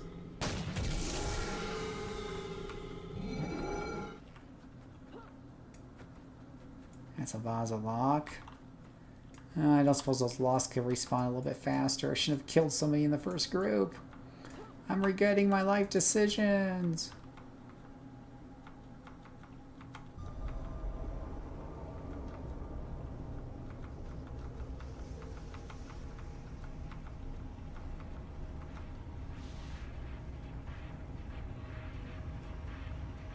So many poor decisions were made. Uh-oh. Oh no, don't get tangled up in the trees. That's like my worst nightmare come true. Ah, there's one right there. Don't mind me, I'm just gonna wand and run. Oh, bye. Yeah, no. That was a drive-by wanding. That's all that was. Whew. Alright. Put that back on the top. Call the contact. Well done. You've done what no one else has been able to do since the lost first started appearing. Now, I just need to work more closely with Argoth, Bagot, and Azuria on a way to mass-produce this cure. That'll take some time, but from what you've helped accomplish today, you've brought hope back to the people of Paragon City. Thank you. Epilogue. With the lost cure on the way, the Midnight Squad can begin to look at other avenues to counter the Rikti. Now that you're officially a member of the Midnight Squad, I want you to go to our club. It's a place for others like us to discuss matters of occult and mystical art, while also preparing for the eventuality of another Rikti attack. To get you in, you're going to need to give a password at the man at the door. He's a Latin student we've been working with as an acolyte to the Midnight Squad. As far as the password goes, we change on a regular basis, but for now it is Si Vis Pacam Para Bellum. Oh, and welcome to the club. Talk to the Latin kid in Steel Canyon.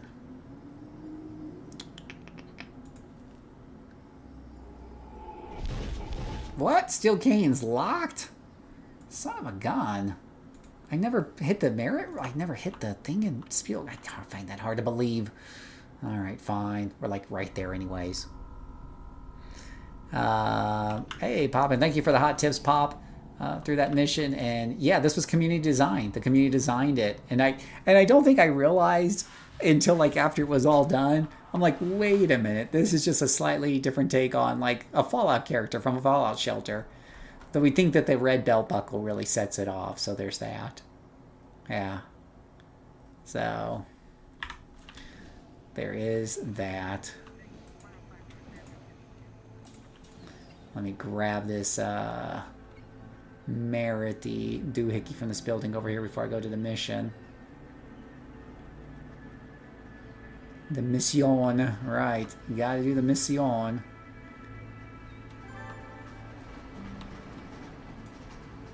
Wait, it keeps like screwing up my mission objective.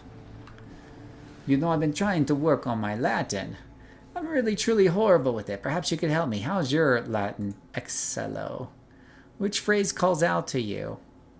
Si vis pacam pataca. Well met, Midnighter.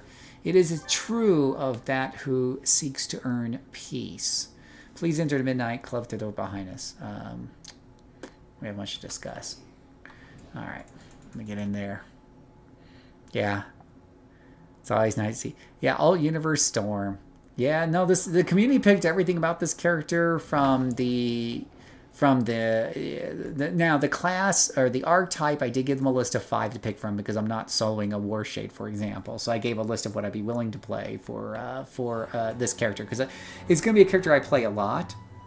I'm not using double XP, and I'm recording the full journey of this character from 1 to 50, doing all the story arcs and voice acting along the way. So it needed to be something I could play really well. So out of the list I provided soloable character classes, they chose Corruptor. From there, we had a live stream you can still probably find in the archives where it was the 1,000 subscriber celebration. And they picked everything from the power sets to the outfit. We went through one piece at a time. Okay, what do you guys think about this arm? What about this leg? What about this skin color? What about this headpiece? Things like that. it all came together. So this was truly a community effort on this one.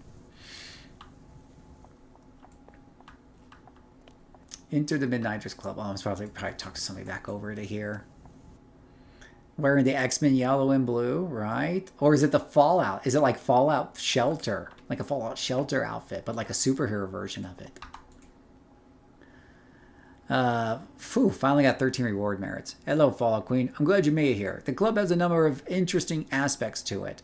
You should be able to get to Steel Canyon, Creta, or Founders Falls from here. Take note, you'll see some villains walking around as well, but do not worry. They've sworn oath to the Midnight Squad.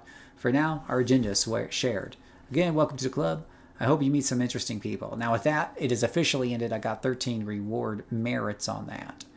So that is good. That is lost and found for 13 reward merits. And we got the character up to 14. So that is some real progress there. And we're very close to 15. We can start doing Ouroboros officially. For those of you watching the YouTube video, though, this is the end of this particular chapter, but the plays will continue to grow, and you can expect to see future episodes of Fallout Queen if the Lord is willing and keeps me alive. So for those of you, thank you so much for watching, and may God bless you. And that one's wrapped up. Yeah. So this was totally community built from the ground up. And we even did the belt. We went through each piece. What about this, guys? What about this? We did it was like the optometrist thing where we're like, what looks better? Side A or side B? Side A or side B? And we did that sort of thing.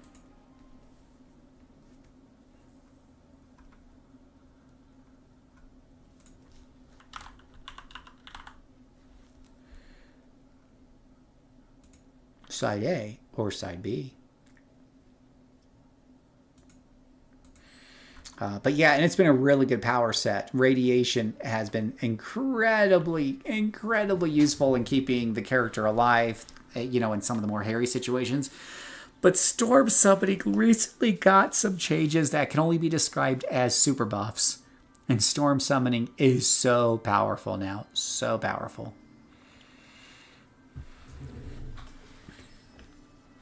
Absolutely 100% powerful. So it's definitely a good time to play Storm Summoning. So yeah, it ends up being like a blend of Storm from the X-Men, Fallout, maybe like a Fallout character from Fallout. And yeah, got a little bit of yellow and blue's classic X-Men colors anyway. So it all kind of comes together. You definitely find a lot of things there in Fallout Queen.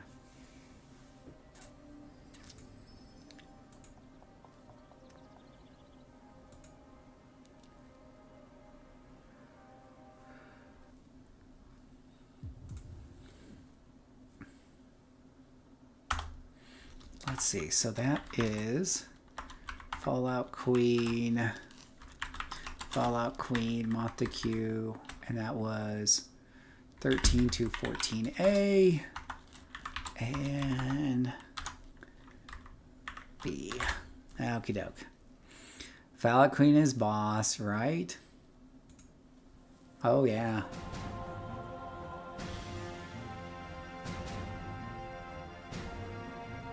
Yeah, no, it's incredibly powerful. And the one thing I want to try to make is, oh, I forget.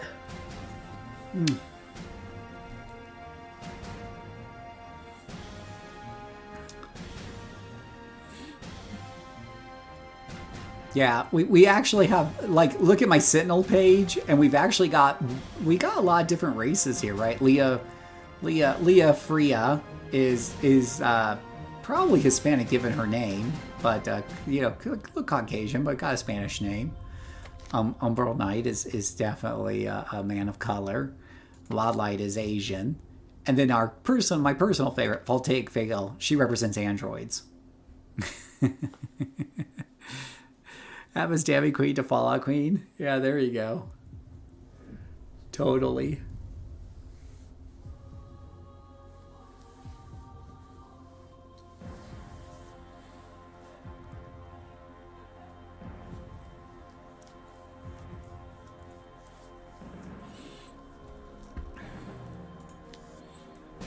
Oh, goodness gracious.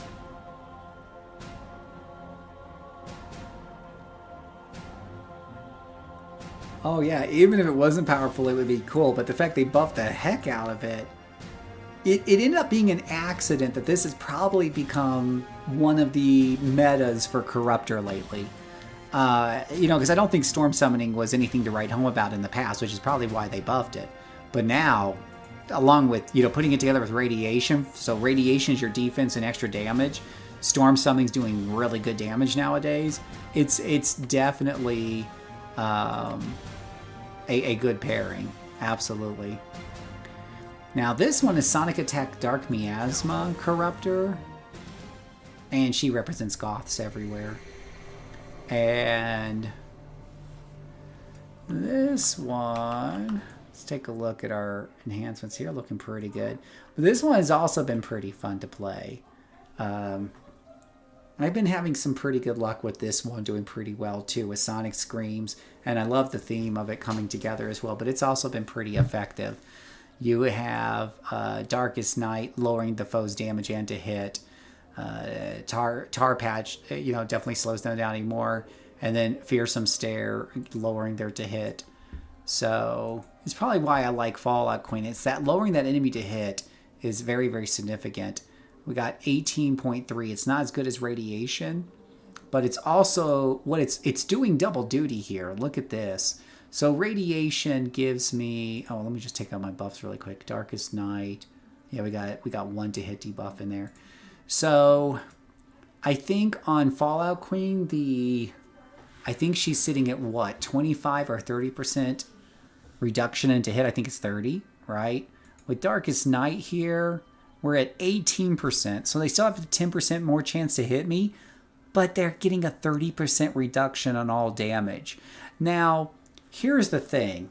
If you mathematically sit on a piece of paper and you figure out if something has a 50% chance normally to hit you, a 50% chance to miss, then in scenario A, they only have a 20% chance to hit. In scenario B, they have a 32% chance to hit. What's the difference in damage?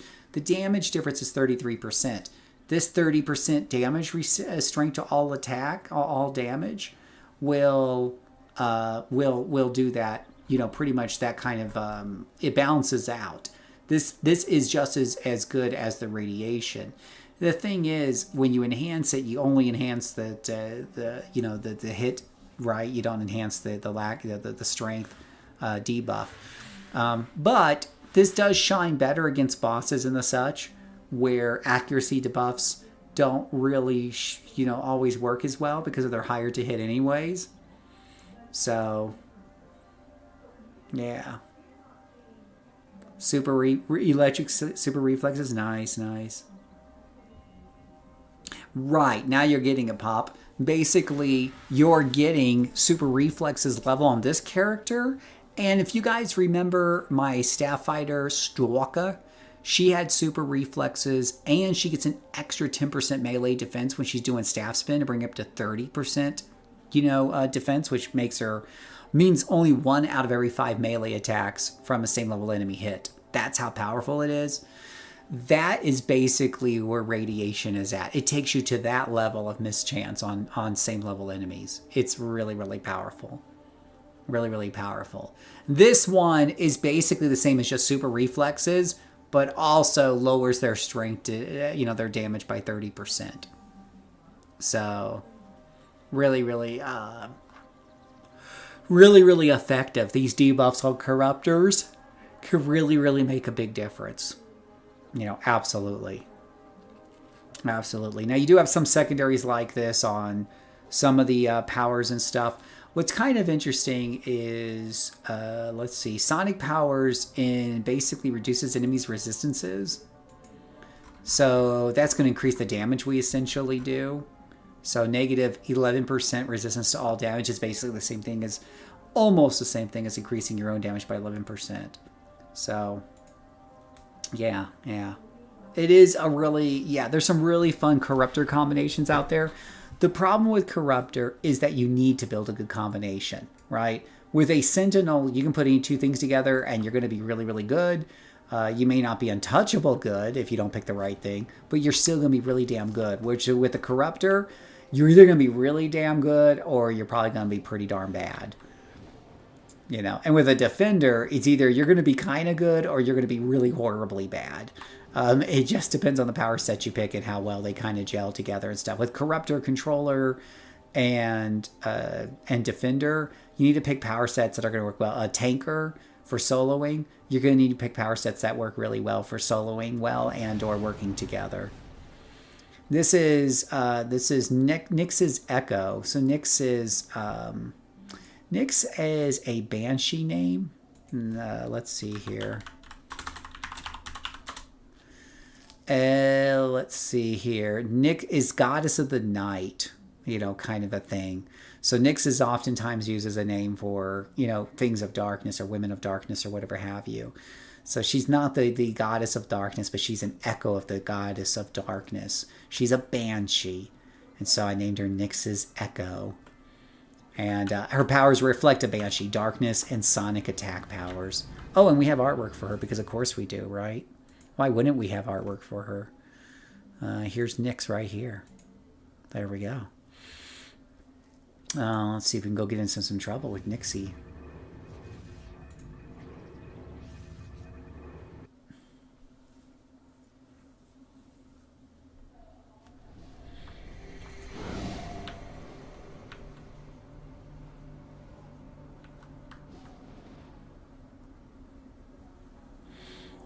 Do I have a mission here? No, that's just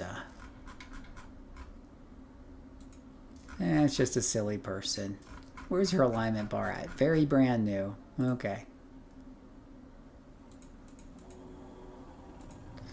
And I probably have this set to ×2. Wait, did I actually accept the mission? Accept. Steal. Close. Mission. I do not have it set to ×2. Let's set it to ×2 for some extra fun.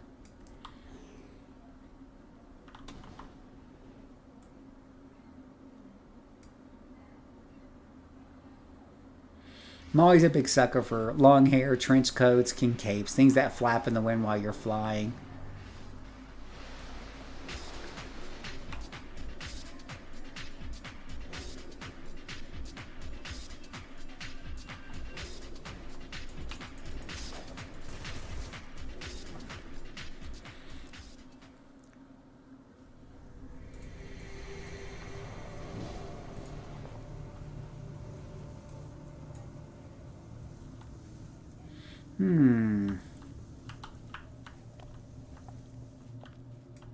Oh, yay, that looks cute. Look at them having all kinds of fun over there. Aren't they having fun?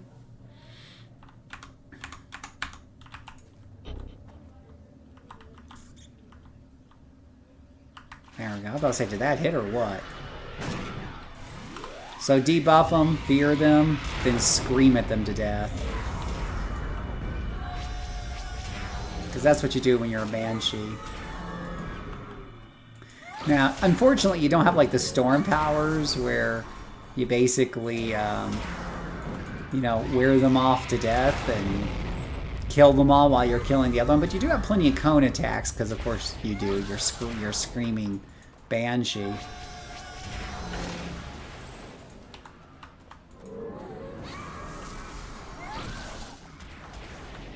And there that one goes. Does this little minion stay around even if... Oh. I haven't been taking too much damage so far because I debuffed the hell out of them. I guess the little summons stay around even if the summoner's dead? That's rude. I also like the fact that it has a lot of knockback. You guys know I love knockback.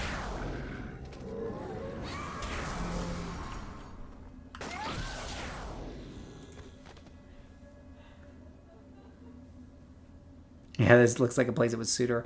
I think it's a really fun character. It ended up being a lot more fun. The idea, I just wanted to come up with a Banshee. I love sonic attack powers, and I put it together with Dark, and I didn't even think through whether it'd be a good combo or not. I just like, you know, let me try it, and if it's great, great. If not, you know, can always make a new one.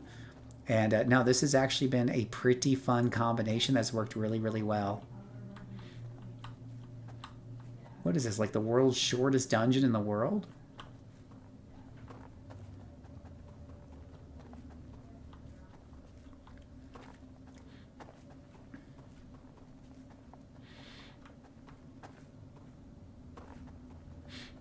But yeah, the power of corruptors, right?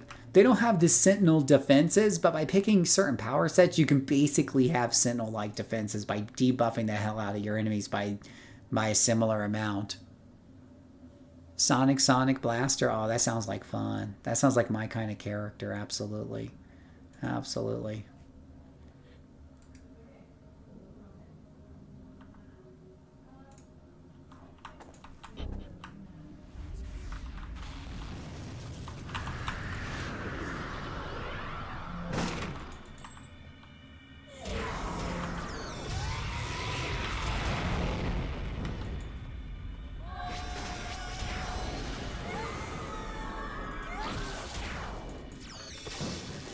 Oops, I got off on the wrong angle on that one. Mind you, I haven't even used tar. Like, if I want to make sure these guys really don't hit me. Oh, that is rude. I hate this, I hate those freaking shaman. They keep knocking you back. Oh, son of a gun, now I'm disoriented.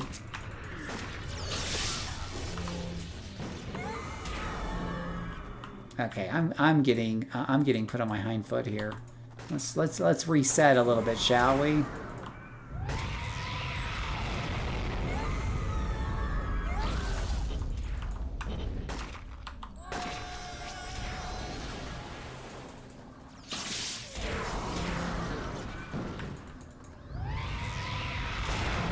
Oh, here he comes. He just can't wait to rush up with this stupid little storm thing.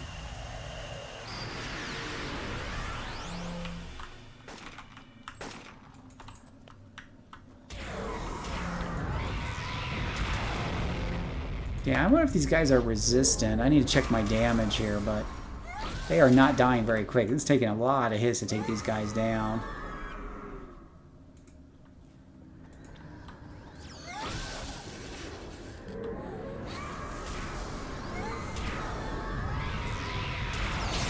Yeah, he wants to come and knock me back and knock me flat on my butt, so I just knocked him flat on his butt. Yeah, let's just check to see how much some of our powers were doing. You hit Storm Power, not Scream.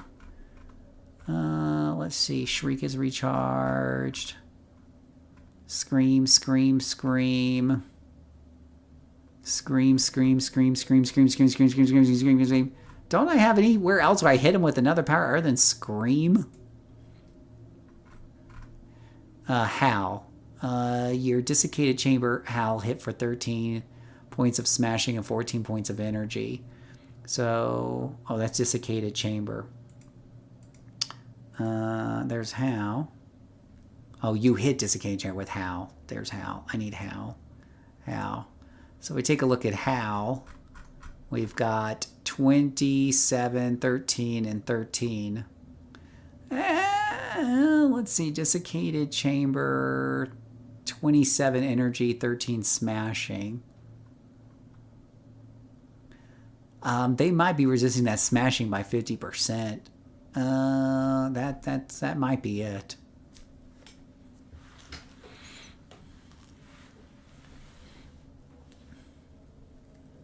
Oh yeah, Hush is very brutal, Batman. Oh, absolutely. Oh yeah, I know. Hush is a very brutal Batman villain. Oh gosh. You have to whisper his name.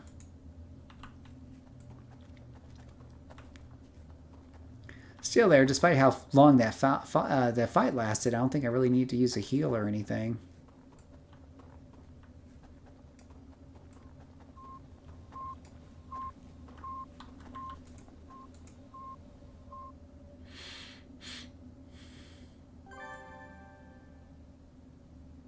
Oh, well, that's awfully nice of all these guys just to pop up all at once.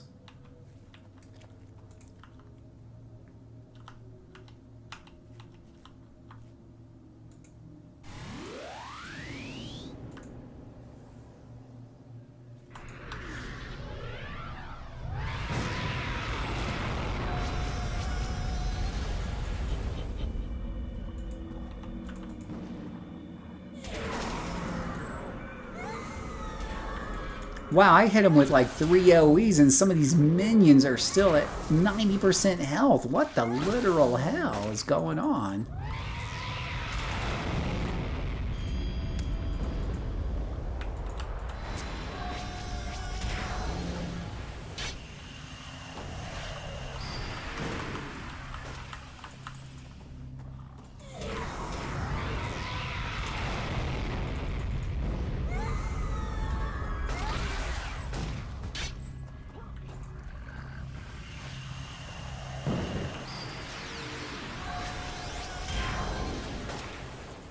Die. All of you die. I don't like being backed into a corner like this.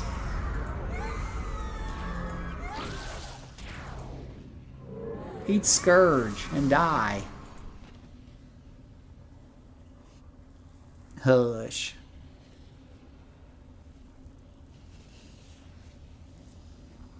You better hush. Hush will get a hold of you if you don't hush.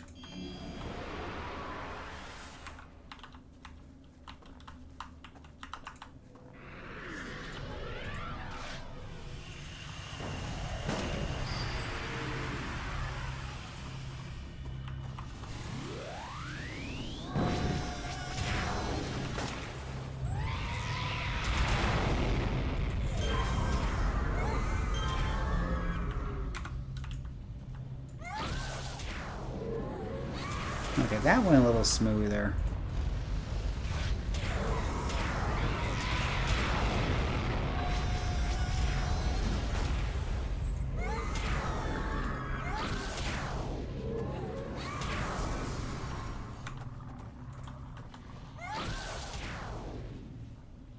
Oh, my name will whisper.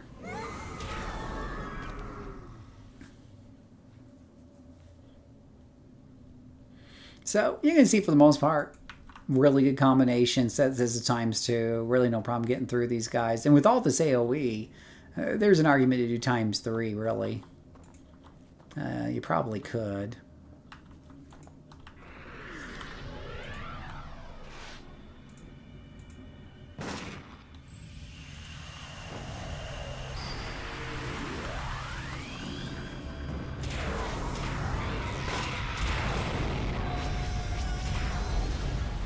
That's what I'm talking about.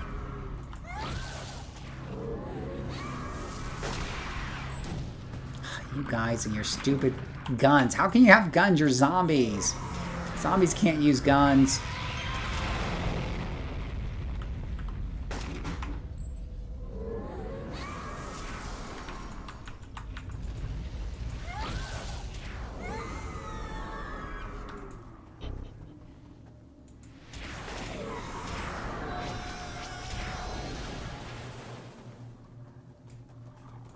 Oh, aren't you guys cute?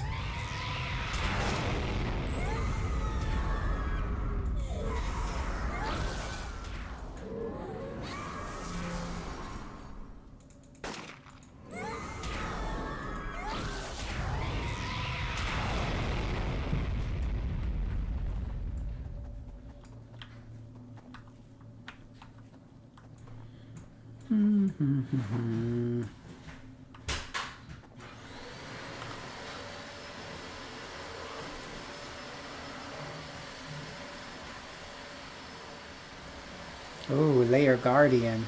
That's special.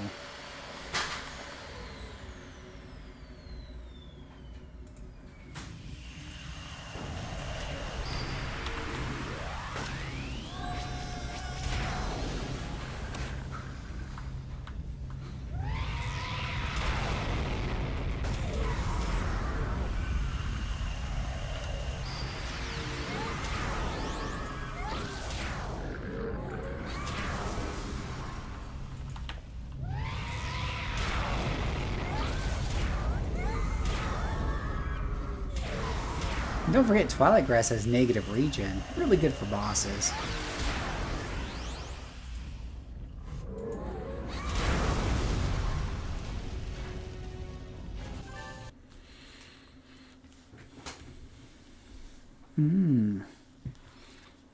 Okay.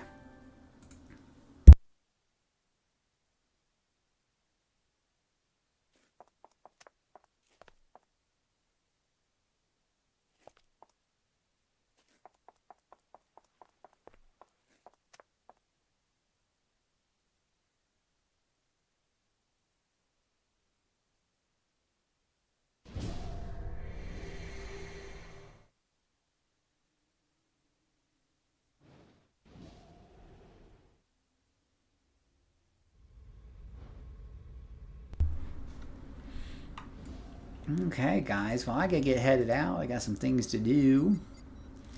But thank you guys so much for watching today. We had a really good morning stream. A lot of people coming in later on. AI, Pop Cisco, Grimdrag. I hope you guys had a fun time hanging out today. I'll catch you guys, if no other time, I'll probably catch you on Friday. I might do a midweek stream with Diablo, because we're playing a lot of Diablo. But we'll see how I feel.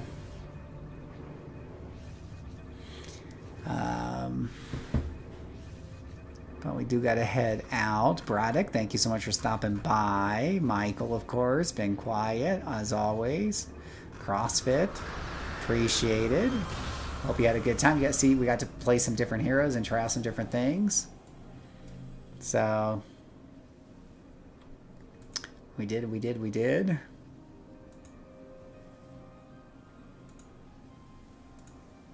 Catch you on Discord as well. You can always catch me on Discord. But stay frosty. Read some audiobooks. That's my favorite thing to do. Love reading audiobooks. Yeah, thank you all for everything. And you have a great morning, great rest of your day, afternoon, evening. And until next time, may God bless you.